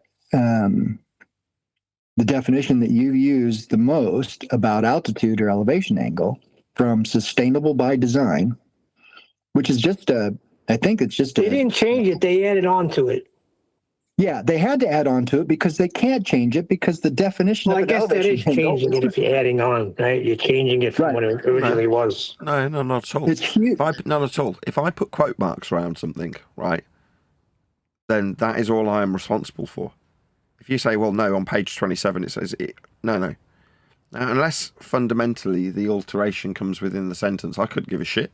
Nothing I'm going to say is changed. If after the fact, if you say, right, it is absolutely the case that my dog is a dog and not a cat. It's always been a dog. I bought it from a breeder of dogs. And then you put an end quote at the end of that. And then later somebody comes along and adds to the sentence. But that doesn't necessarily mean it's not a cat. It could be defined as a cat, right? And someone says, nah, you suggesting that this citation that says a dog's a dog because it's a dog has had an extra bit added on where it says, but that doesn't mean it couldn't be a cat. Like, okay. Do with that what you like if you want to take an addition to what I've cited as a contradiction. If it defies what I've said, then it becomes a crap definition if you include the rest of it. But if it hasn't changed the bits I've put quotes around, I don't care. Let me show you the one I got from Sustainable by Design. The solar elevation angle, or solar altitude, is the vertical angle between the sun's rays and the horizontal plane of Earth's surface. I mean, you need not go any further than that. Horizontal plane of Earth's surface. So everybody's saying not the ground. You're a bunch of idiots. What the hell you think you're navigating? I mean, I don't need sus design, frankly. You know, horizontal plane of Earth's surface. Okay, it's altitude. It's obviously directly tied to Earth's surface. It's an altitude angle. Now, as far as the process is concerned, it's got 90 degrees at the base of the star you're measuring. 90 degrees to your position is part of the mathematical derivation when you derive the radial value to that GP point. You're minusing it from 90. That's the 90 degrees to your position because you're calculating it in this celestial navigation process for distance so that you can draw out radius with respect to that distance because you're on that radius. You're on that circle of equal elevation at some point. So it's fundamentally required to be with respect to Earth's planar surface. Everything about it's planar. Now, people come along and go, yeah, but in this definition that says we're measuring with respect to Earth's planar surface, they also added, but that could mean it's a really big ball. I couldn't give a shit. It doesn't change how Earth's measured. Sustainable design are not the arbiters of Earth measurement. Planar for 90 degrees in celestial navigation. They're just defining, they're just one person. I've got 20 citations. Not just sus design. Got loads of them, a whole list of them. Why do they all define it as measuring Earth's planar surface? Because it is measuring Earth's planar surface. So changing sus design is not going to mean anything. Adding on to a citation, who cares? Well, to be clear, I'm not saying that you changed the definition. I'm saying that because the argument has gotten so out of hand about what's real, about how we measure stuff, that the guy that runs sus design had to put a huge disclaimer trying to explain why it's really not flat Earth. It's why it's really curved, all that stuff. And it's compared to the actual definition, which is still the definition. The guy does solar panel stuff, right? So you got to find out where the sun is so you can set your solar panels up correctly to the horizontal plane of the surface of the Earth. That's correct. Yeah. So he can't change the definition, but in order, I guess he's been getting a lot of hate mail, and he had to literally put a disclaimer that's bigger than his definition, talking about how it's still really curved. It's still really curved and stuff like that. I just find that indicative of the conditions we're in now, where we find ourselves, because the only debates or the only rebuttals that people who believe the Earth's a globe have are things like this. See, you didn't see that. You're so dumb. You didn't know that the Earth is still really curved because look, here's the definition. You used a bad citation, That's all they got. You're just lying, Flurf. So This is the indoctrination goes very, very deep. Right, which is why we're not defining these things based on a standard of English language. It's not based on us agreeing. It's not the Socratic method that comes to this conclusion. This diagrammatical example on screen, right? Let's just present this. Run out of time to do the video anyway. This is an elevation angle, right? 90 degrees is part of the calculation, right? You're going to measure this angle and minus it from 90 and times it by 60 for the distance to its GP on a plane. That is what it is. Now, like I keep saying, whether or not sus designs say differently is completely irrelevant. This is not an English definition issue. It's a mathematical issue. We're measuring an angle and extrapolating out a linear distance for radius. The radius of a circle of equal altitude. That's what this is for. We're trying to find this point. That's what this is for.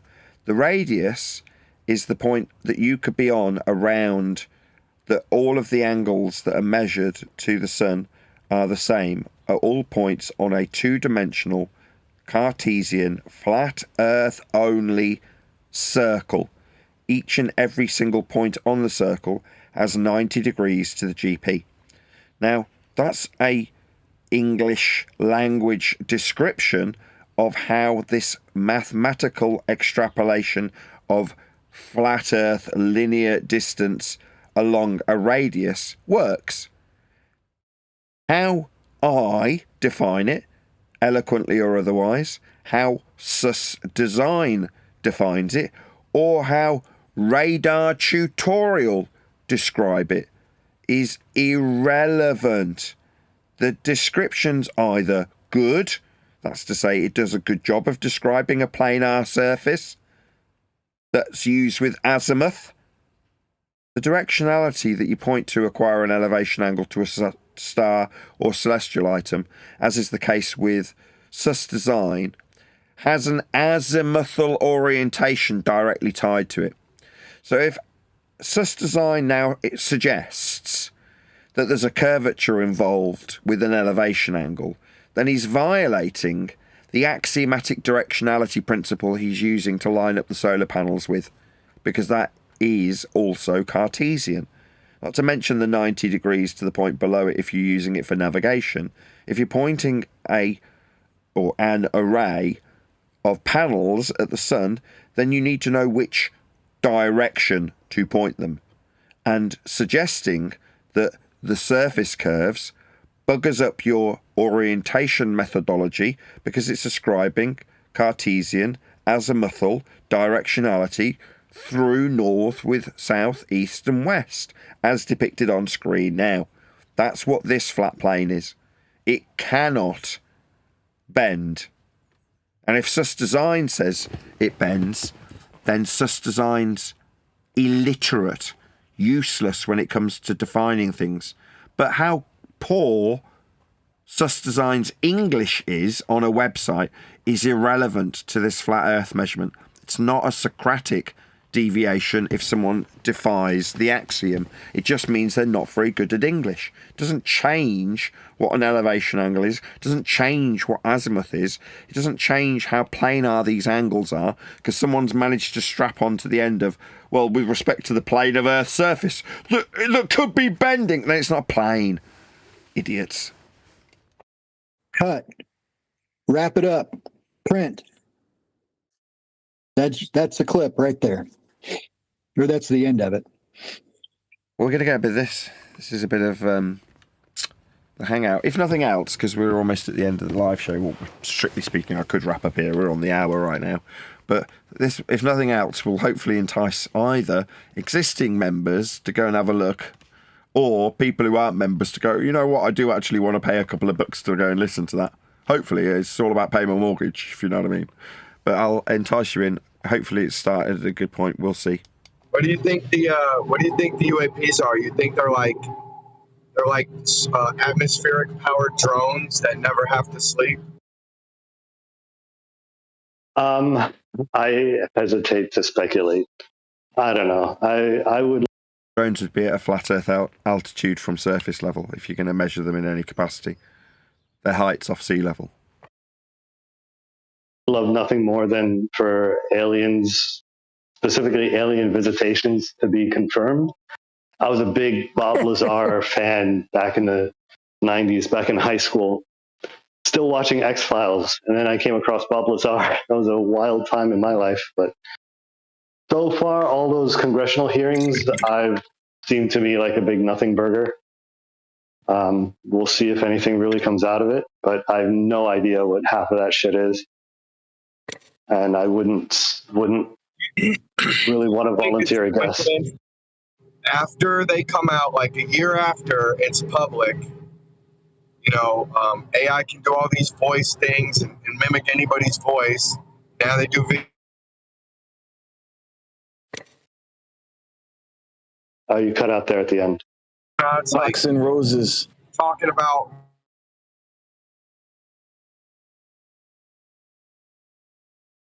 Did he drop?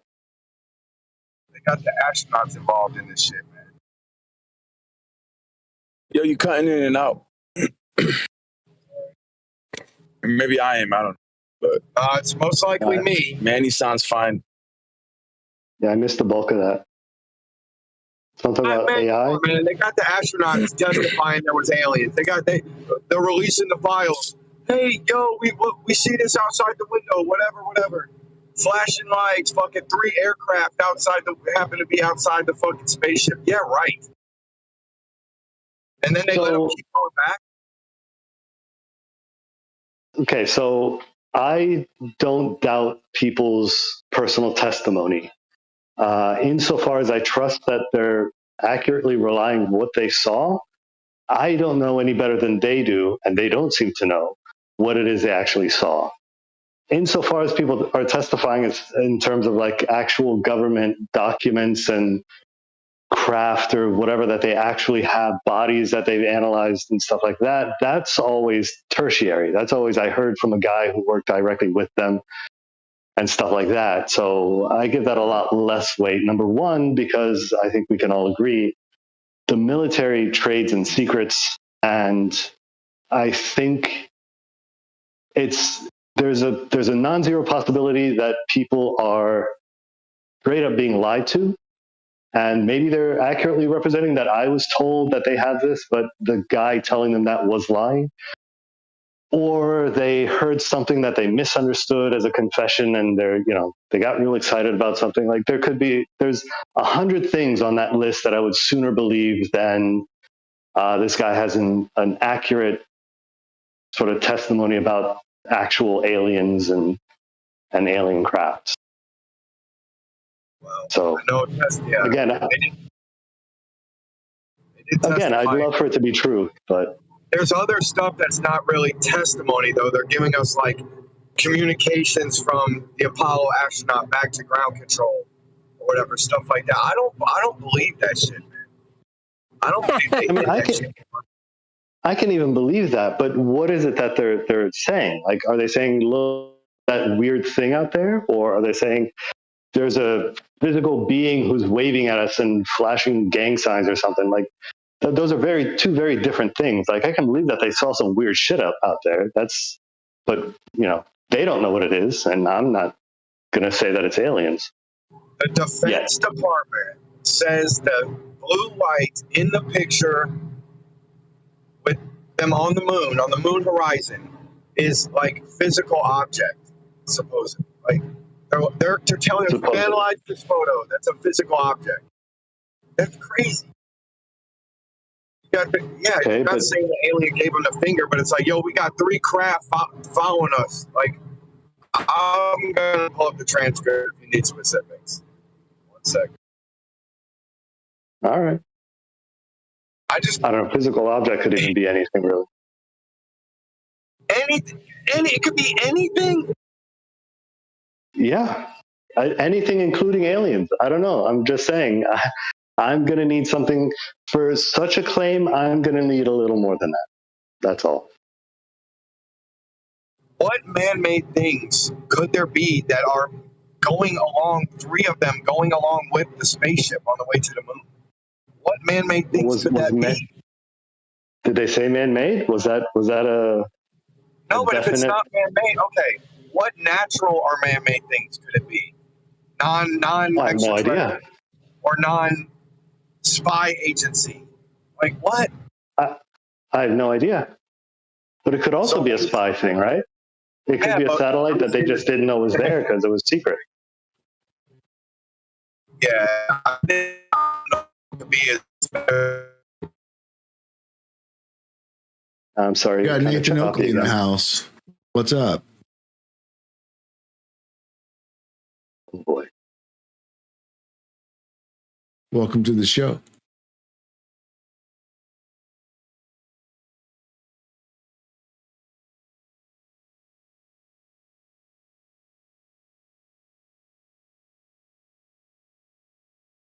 As there's a gap in the recording, I might as well do a quick shout out. Maybe he's a little shy. Do a quick shout out to... Oh, it's you.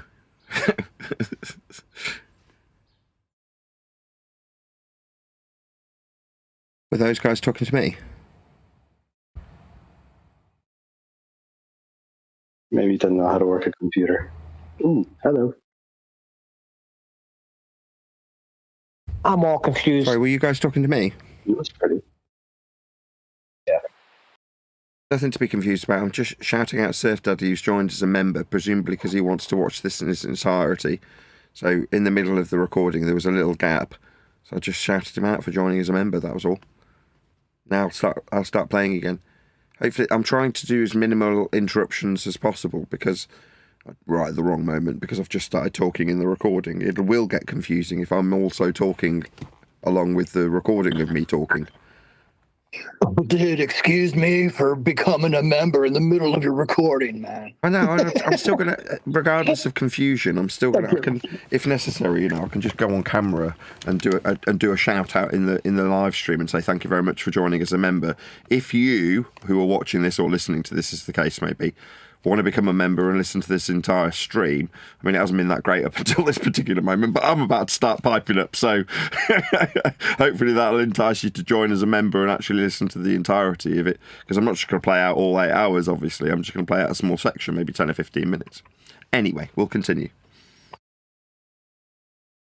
Yeah, they will welcome Yes, you sir. to We're the just show. welcoming you into the forum. Oh, sorry. I was in the kitchen doing the dishwasher and I muted myself so that my panel didn't interrupt you. My bad. Hello. Thank you for having me. Hello. Welcome back. Good to be here.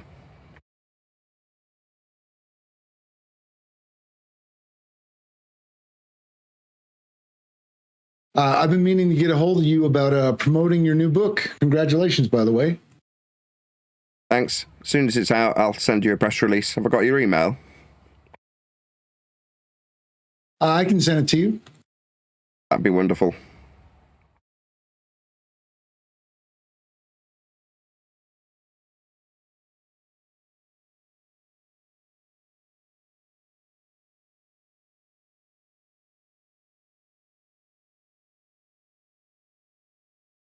I might as well drop it in. This is Worldwide Debates.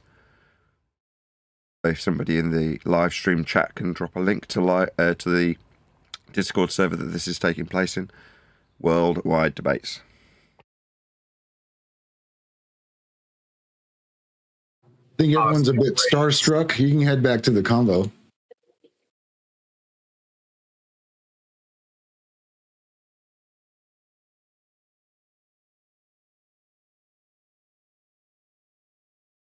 I think he was looking something from getting a Don't be transcript or starstruck. something. I'm just a regular guy.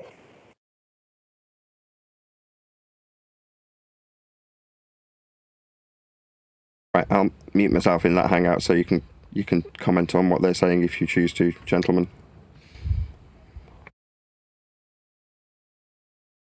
They won't hear you. You can hear them. Oh. Maybe the UAP thing ran its course. Just shout me if you want me to open the line so you can talk to them. Otherwise, they'll hear clattering around on my open radio mic when I'm I'll talk about it. I didn't know how my mic was. I didn't know what was going on with Nathan. Is he starting another room? We don't have any communications. He's just here of his own volition. So no worries. Oh, hey, Nathan. Hello, you don't hate me and my ideas today. I wouldn't want you to hurt you. I hope we're all happy. Whoever I'm talking to, who is that? This is Shitty Mike Preston. What's going on? Pleasure to make your acquaintance. I put a question to you in chat. We don't have to go into it now, but it's something you should look at. 31 minutes past you out. You can ask me right now. Ask me right now, buddy. In XYZ fixed space, in absolute space, does time run at the same observed rate for everyone? Are simultaneous events actually simultaneous for all observers? Time, you say? No, you know that there's an effect when things have velocity or acceleration on them. We've talked about the dilation plenty on me. This is kind of a yes or no. Do you think that if there's an absolute frame of reference that is an XYZ grid for the entirety of the universe, do you think that time would run at the same observed rate for everybody in it?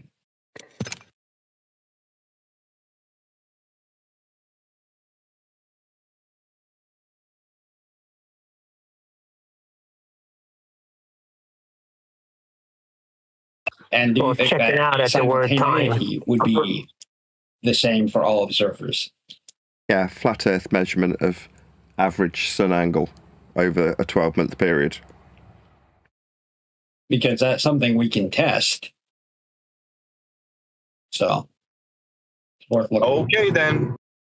So you can still have absolute XYZ coordinates and this other dilation effect happening. They're not exclusive, sir. Sorry if How would you have you problems reconciling. How would you handle simultaneity? You have not posed me any conundrum yet, sir. Okay, well, I recommend you look up the barn door paradox. Battle of the fart sniffers. Deconstruct the paradox because it's only been told to you to be one. No, this is a There's no testable. new paradoxes. I'm sorry. There aren't any.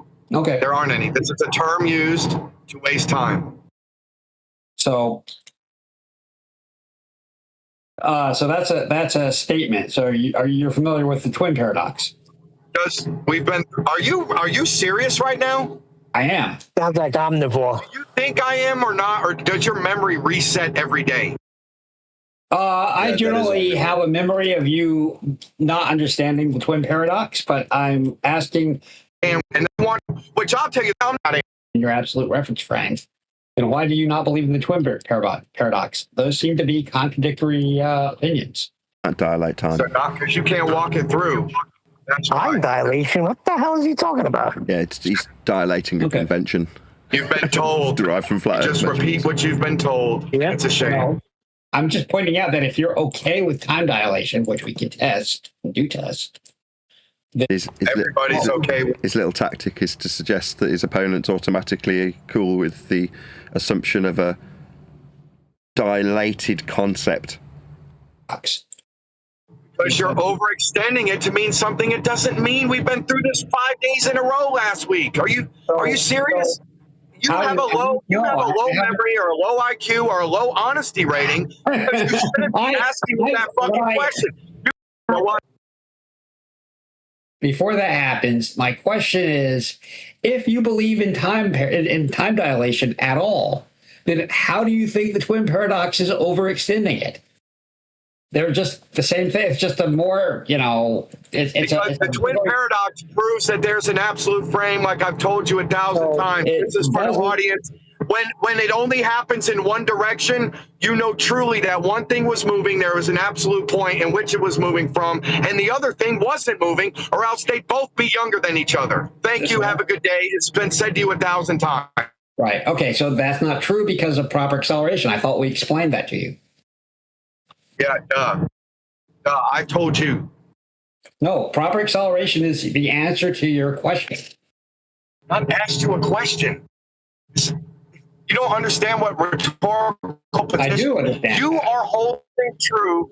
You are holding true. So, yeah, something Jesse, saying it's a paradox. But listen, omnivore. When you have an explanation like proper acceleration, that means there's not a fucking paradox you can handle. He's telling him to stay out of science. It's Battle of the Fart Sniffers. I know my science. No, you don't. Have some mathematics that reifies a convention and then dilates it. Ha! Now a paradox. Take that. With Jesse. Yes. I don't really blame him. Nothing but an instigator. That's all you are, dude. It's hilarious.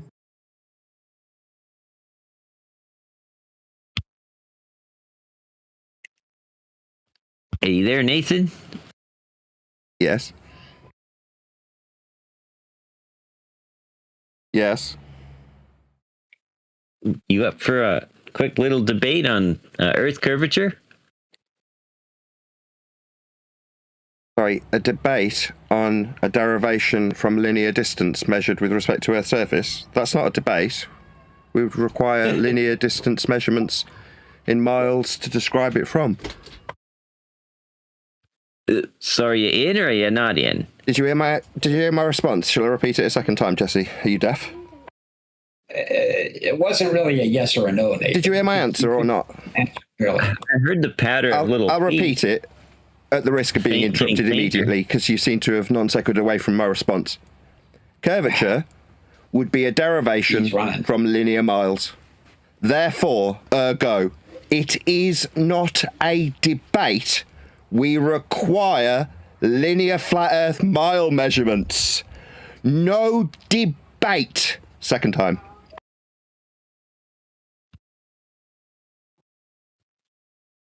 Well, ladies and gentlemen, he says there's no debate, so I guess he has turned down my offer for a debate. That's not what I said. Yeah, I mean, not surprising. Am I talking no to debate. Omnivore or Jesse? I says you want to debate, Am I talking to both and of he you? says no debate. I heard you. He bravely ran I heard you away. repeat it now, hearing Omnivore. You work it out amongst yourselves, lads, and then I'll repeat myself for the third time that you won't respond to either. Earth's measured flat with linear miles. To derive curvature, that which I have been asked to debate, we will require flat Earth linear mile measurements to describe curvature with respect to.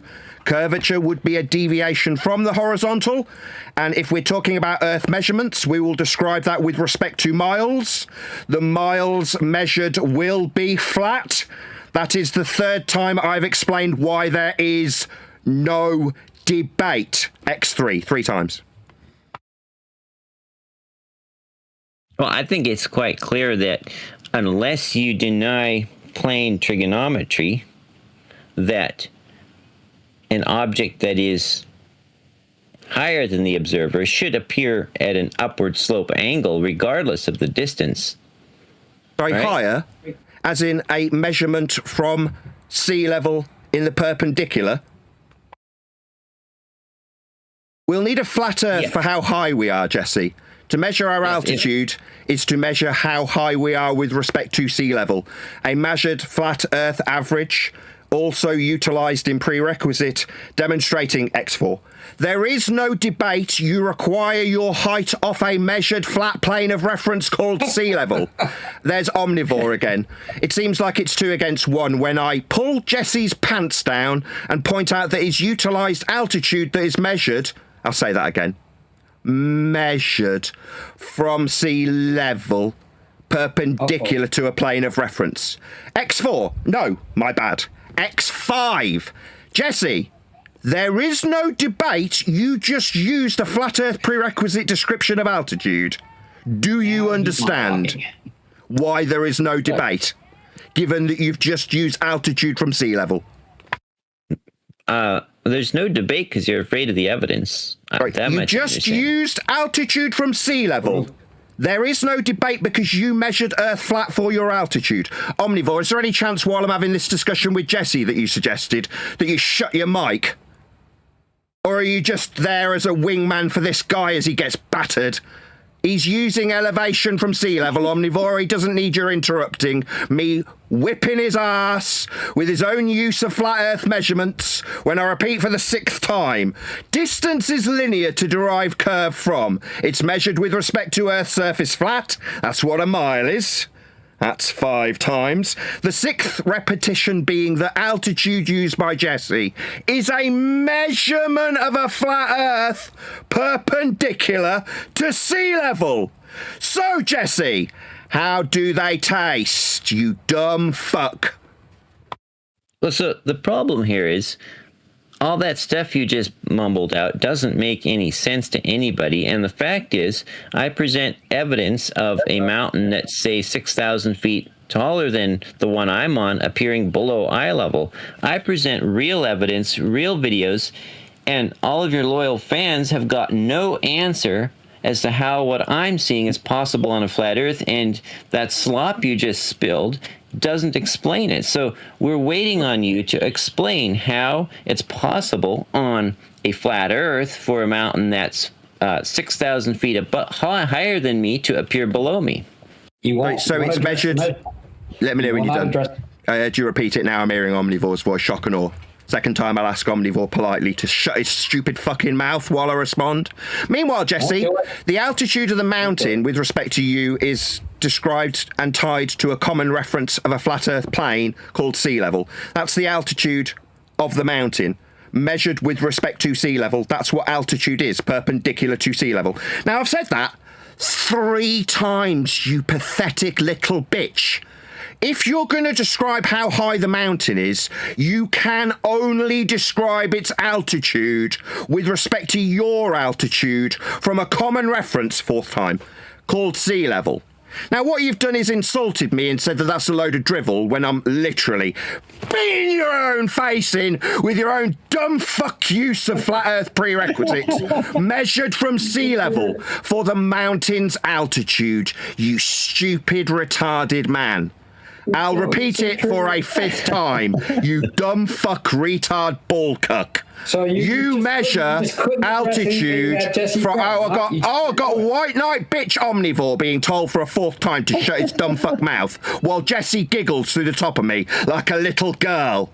I am beating your bitch ass with your own measurement from sea level while 2 cuck cowards talk through me. I wonder if the mod will take charge. There it is.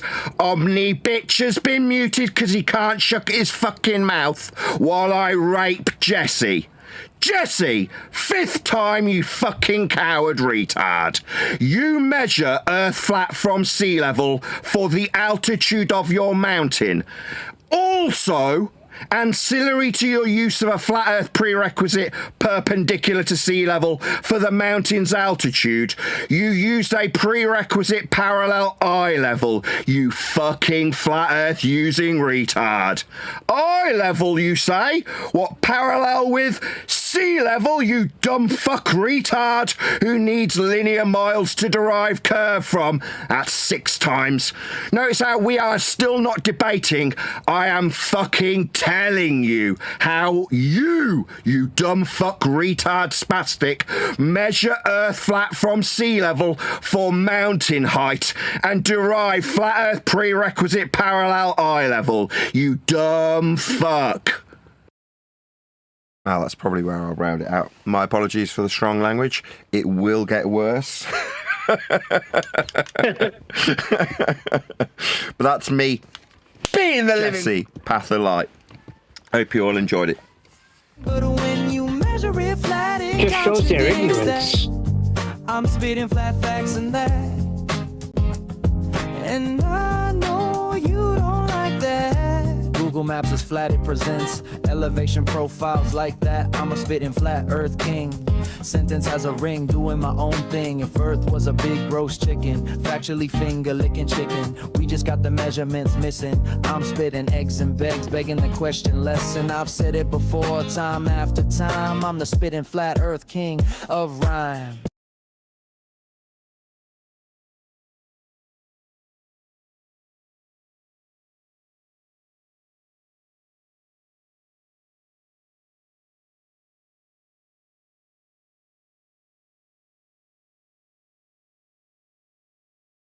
Did you enjoy that?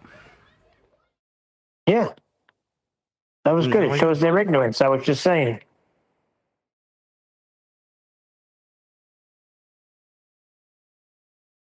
They're not shy. They'll use flat earth all the time to make their point.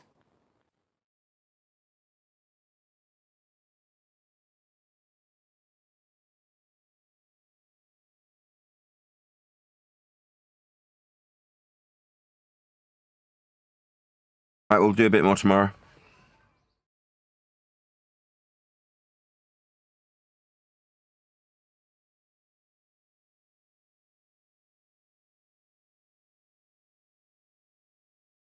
What's the story with the book? You hear anything?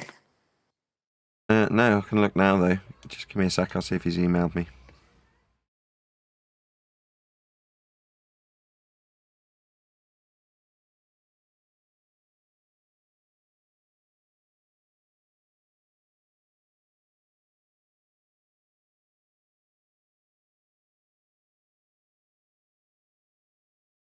Talk amongst yourselves.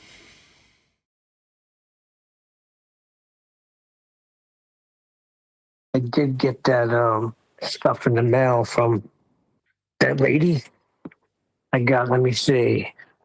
What's her name? Tamara Seville. 1, 2, 3, 4. 4 level plain poem flat earth introduction books. Oh, that's really nice of her. Yes. Poems by Tamara Seville. So she writes notes and all of them, like you know.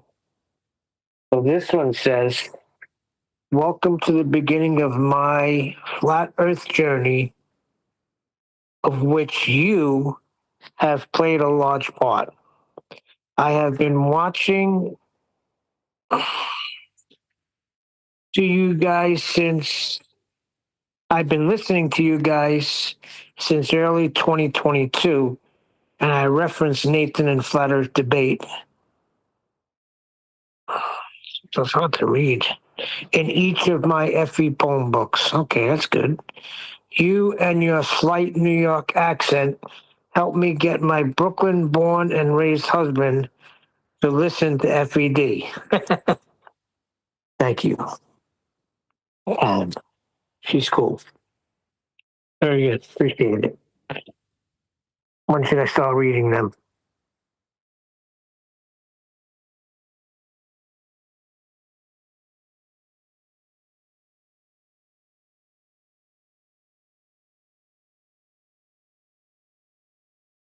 Yes. I agree with that message. My accent is good for something. Right, there's about a dozen or more of you in Discord. Hopefully you can keep Neil chatting just for a minute.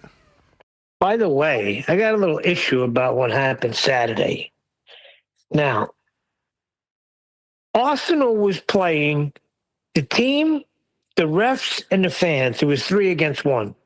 I felt like I was cheering for a New York team. Because that's how we usually deal with it.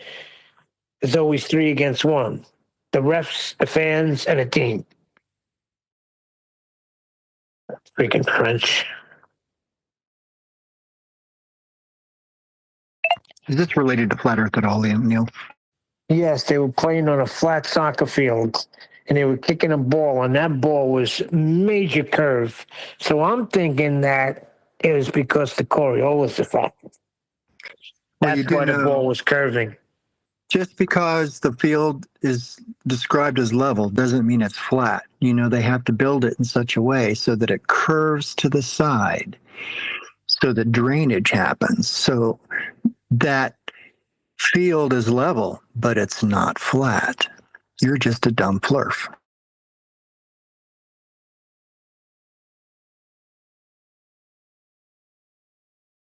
All right, it was in the chat in the YouTube, in the YouTubes, and when the Glovers were being who they are, whatever. I said there's a Lazarus Long quote that makes sense. This is what it is. It says, this sad little lizard told me that he was a brontosaurus on his mother's side. I did not laugh. People who boast of ancestry often have little else to sustain them. Humoring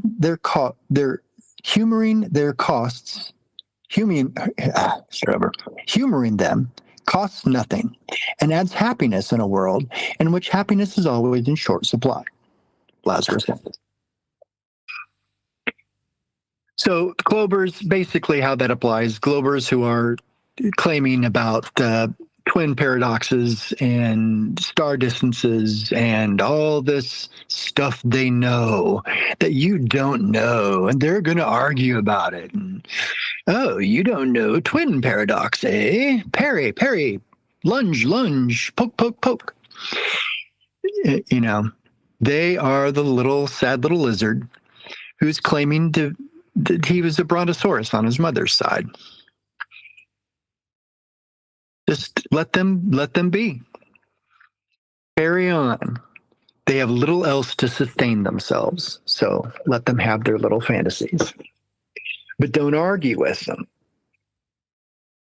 because they'll go on all day about how their mom's family side was brontosauruses.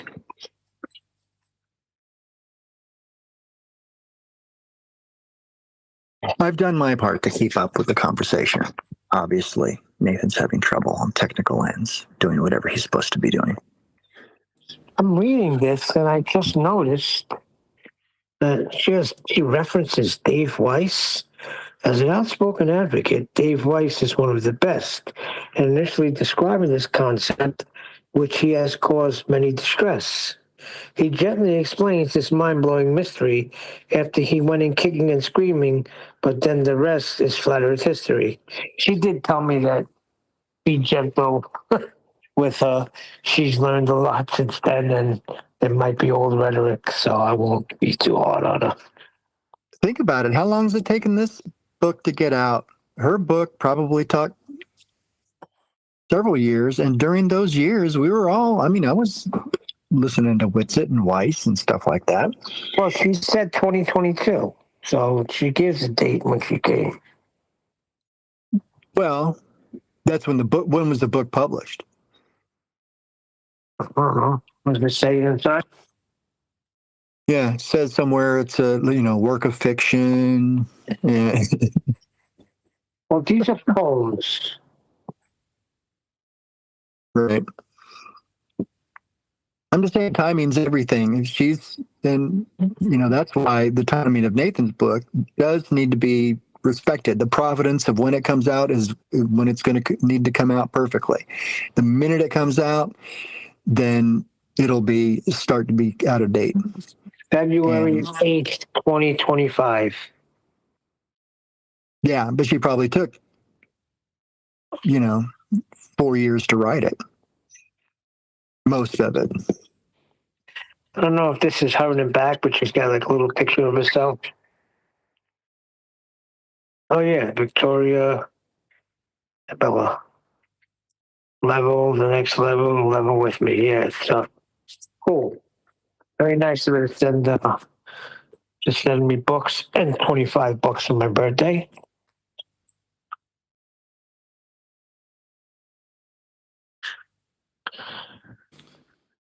The other night, I stumbled across this urban exploration video. I watch all kinds of stuff. And these two people went into an old submarine, like Soviet era. It was interesting, them just mooching around and whatnot. Then there was a little glance at this navigation table. But that made me think about submarine navigation, so I went on a little bit of a deep dive. Well, not really a deep dive. I ended up stumbling across the Royal Institution of Navigation, and they've got loads of videos. So there's a bit of geekiness there if anyone wants to dip into it. Submarines is one of my big debate topics that I enjoyed. How that the planes on the submarine keep the submarine at a certain sea level, under sea level, and that it's impossible if they have to keep the submarine level for so many miles. Why aren't they surfacing every 100 miles, right? And I even had a friend of mine that I went to high school with, and he was on a naval submarine. I think he was on the Skipjack. And years ago, I kind of grilled him and I said, "So, dude, so how come when you're level under the water, and you measure your sub has to be exactly horizontal plane, to know whether you're going up or down in the water. How come you're not surfacing every couple hundred miles?" "Well, it's not flat. You're following the curve of the earth." But, I love when they do that, man. I think the issue with that would be old school subtech, where they had a diesel engine and massive batteries that had to keep resurfacing to recharge the batteries using the diesel. Hold on a second. Okay. How are they referencing their depth? In reference to what? When they say they are whatever, what's a good depth for submarines? I don't even know. The summit of Everest, that's their reference point, clearly. Sea level. 20,000. Unbelievable. 20,000 feet in reference to what? Oh, that's right. Mean sea level. I got it. No, it's 20,000 leagues. 20,000 leagues under the sea. Yeah. No, he just couldn't go there. All because flat Earth was stupid. You're dumb. I went to high school with you. I know how dumb you were. And he's not. Well, I had somebody, speaking of submarines, I had somebody tell me years ago, "You moron, you just proved the globe. If a sub goes 20,000 feet under, that's the bottom of the globe. You see? Picture it in your mind. A round globe, cut in half, that's the other side. That's why you're able to go 20,000 feet." But something else I found out, they use two sextants, one handheld that they use from the fin of the submarine, and they've also got one built into one of the periscopes, which seems quite obvious, but I never really realized. If they can use a sextant from periscope depth, meaning that they're just low enough that they can get their periscope up above the water, and usually it's probably less than 12 feet above the water. If they can use their periscope and if they can see a boat, 2, 3, 4, 5 miles away, or 10 miles away, or they can do their sextant stuff, then Earth is flat. Again, it's really just, instead of arguing for what they should or shouldn't be able to see, which is what we've all had to do, or how submarines have to, why aren't they correcting for the curve? It's just as simple as pointing out how something's done. How you measure an elevation angle to Polaris, and you can find out your latitude. That's it. No corrections, no assumptions, no nothing. You can use a clinometer. You can have your kids build one for a homeschool project. and just find out what your latitude is. Isn't depth, that's with respect to a horizontal plane? Yes, that's what I said. You're broken record, man. Broken record. Yeah, and a guy told me years ago, no, you moron, that's proving a globe. It's going 20,000 feet. That's the bottom of the globe. And space is the other side of the globe. What's wrong with you, flat earther? Yeah. Yeah, we're the ones that are got the problem that down in are the same thing. Yeah, like we always said, you know, we're flat earthers, and our flat earth is as deep as a pizza. Holy shoot. I didn't even respond when the guy said that to me. I was like, okay. There you go. He's a little lizard saying that on his mom's side of the family, they're all brontosauruses. You let him go. Nothing's hurt. They get their little security. You're not arguing with them. They don't have to argue about how brontosauruses are big and strong on his mom's side of the family and all that stuff. Let him go. Yeah, just. Did you get my message about running around the track the other day? He was trying to, because they have a mile track and they're running around a mile track, that proves that measurements are curved. Wow. This is so intelligent that obviously the arc of a mile is, how many laps did it take to make a mile on that curved track? Yeah, and they're not comprehending that at its origin, what the inch to the mile is. And that's linear, not arc. Like, what are you doing? Well, we've proven that you can measure curve. No, You don't measure curve that way, though. You know what I mean? They do. So they can tell me how much curve is in a mile. I would love to hear that.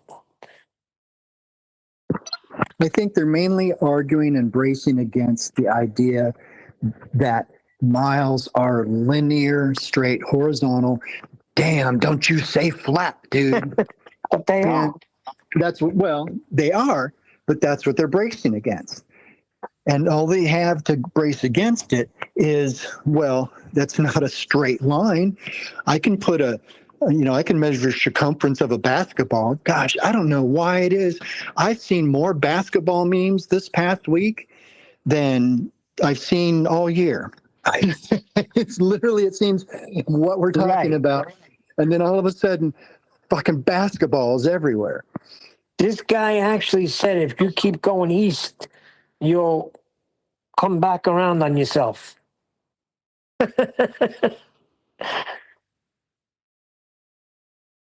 Yeah, but all they just braced against the idea that a mile is flat. You can't say flat, linear, horizontal.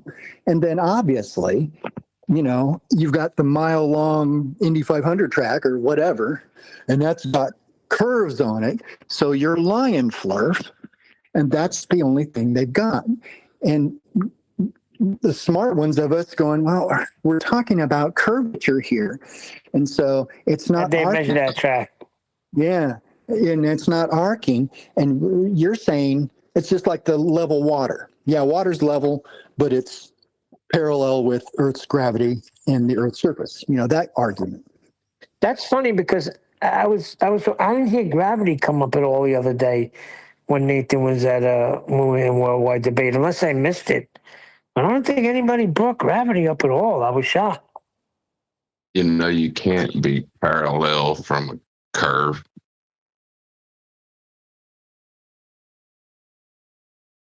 No, you can't. Well, they're saying that water is parallel with the curve of the that it's a parallel curve, that the lines are. No, they say equidistant, don't they? They don't say parallel; they say equidistant. Let me find what this guy posted to me, and that's how you measure curvature. Give me 2 seconds, and I will find it. They say that water level is equidistant from a point, but a point is not level. Right. That's why you can't argue. Literally, I've gone back and forth on threads where we both agree that level is level. But eventually down the thread, you realize they've been doing it the whole time, but you realize that when they say level, they're picturing in their head level parallel with gravity and the curve of the earth. Level means curved. And that's what they mean the whole time. But they're disingenuous agreeing with you that level's level. No, they would say level is perpendicular to the force of gravity. Right? Yeah. What's perpendicular to a force? What does that look like geometrically? 90 degrees. To what? 90. Force of down. You don't have 90 degrees. Saying 90 degrees to the force of down. It's just a way of lengthening, adding redundancy. I'm laughing at myself for doing it. They do it. That's their trick. Perpendicular to the vector of down is what that means, isn't it? Well, that's just perpendicular. Adding unnecessary layers of redundancy so they can convolute where their globe faith is incorporated into these redundant terminologies. Well, what's gravity? Oh, well, gravity moves to the centre of a ball. Well, then it's not perpendicular. But if you can convolute it as to a force of down, well, it's perpendicular to down. That's all that's all that means. Nonsense, cockwaffle, isn't it? Well, and if it's perpendicular to down, then all those perpendicular lines are parallel, right? That goes without saying. That's what perpendicular means. But suddenly you're arguing about it. Well, as soon as you start questioning it, it should go without saying. And because it goes without saying, they weasel in global contraventions of the axioms where it goes without saying. When you start saying it, then you're introducing wiggle room to discuss it. Like, it could be contentious that parallel and perpendicular are axiomatically tied, like down is axiomatically tied to horizontal. Like, you don't need to say any of these things. They're axioms. It goes without saying. But simply because it goes without saying, that's where they hijack it. Well, if no one's going to say it, I'll take it to mean something completely opposite to the axiom it's required to be. It won't change the axiom. We'll still have to use it in that way. But I can say, that's English, that's language, that level bends. No, it doesn't. It would violate the axiom. You can't have perpendicularity or parallel lines if it bends. It's like I say, so it's level, right? Yeah, it's level. So not curving then. Silence. Squirrels. Crickets.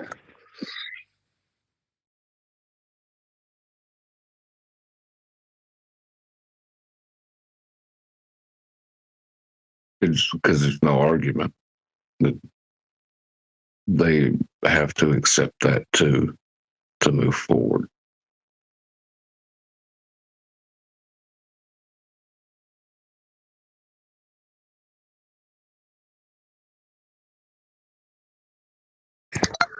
And they hope everyone goes without saying.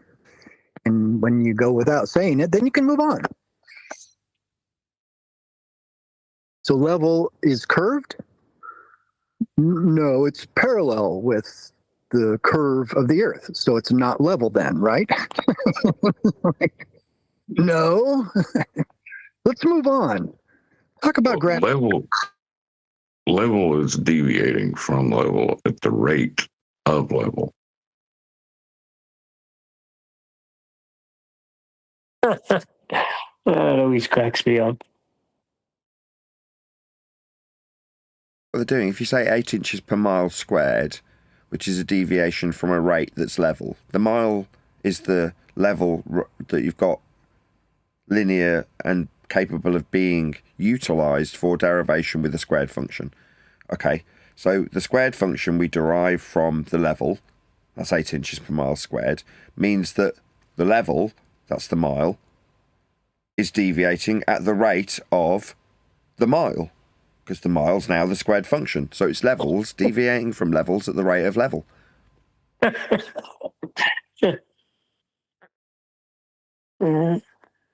checks out. It's complete cockwaffle.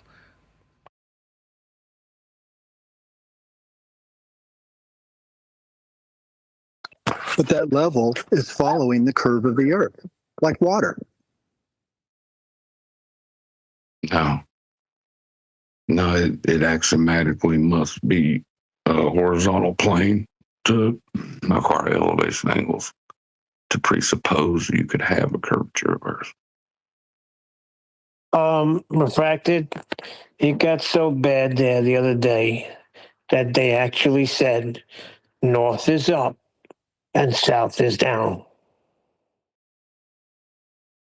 I shit you not. I said, you mean to tell me you hold a compass in your hand and north is pointing up and south is pointing down? Okay. So north and south are perpendicular up and down. How can That's it correct. be up and down? Well, that's a fallacy, right? A false direction fallacy or wrong direction fallacy.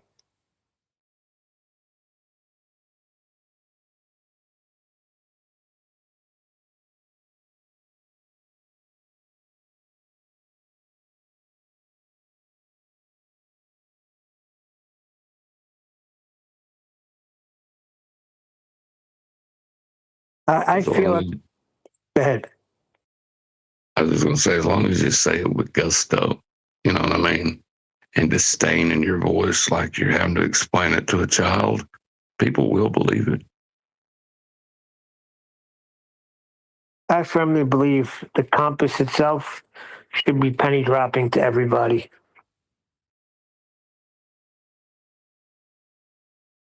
Right? Because what is a compass doing?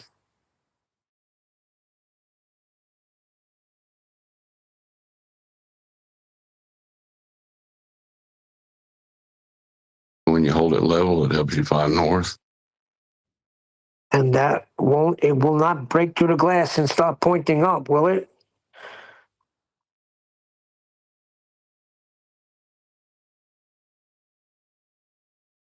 It hasn't yet, but I'll keep watching it just in case.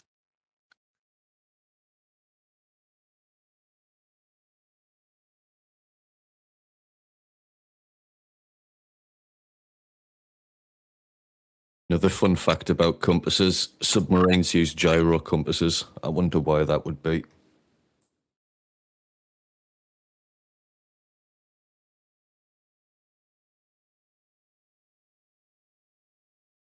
Because they hold a fixed frame of reference that stays parallel to the plane of reference.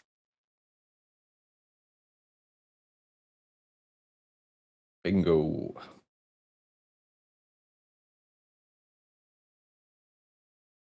Hold on a second. I got a definition here. A gyro compass is a type of non-magnetic compass that relies on fast-spinning gyroscope and the rotation of the Earth to automatically find true north. It's primarily used for navigation on ships, submarines, and aircrafts because it points to the Earth's rotational axis rather than the shifting magnetic north. It holds a fixed frame with respect to true north as opposed to magnetic north. none of them north or with respect to a curve. None of them. It says it right here. Global, grab that and say, see, it says rotation of the Earth. It automatically finds true north.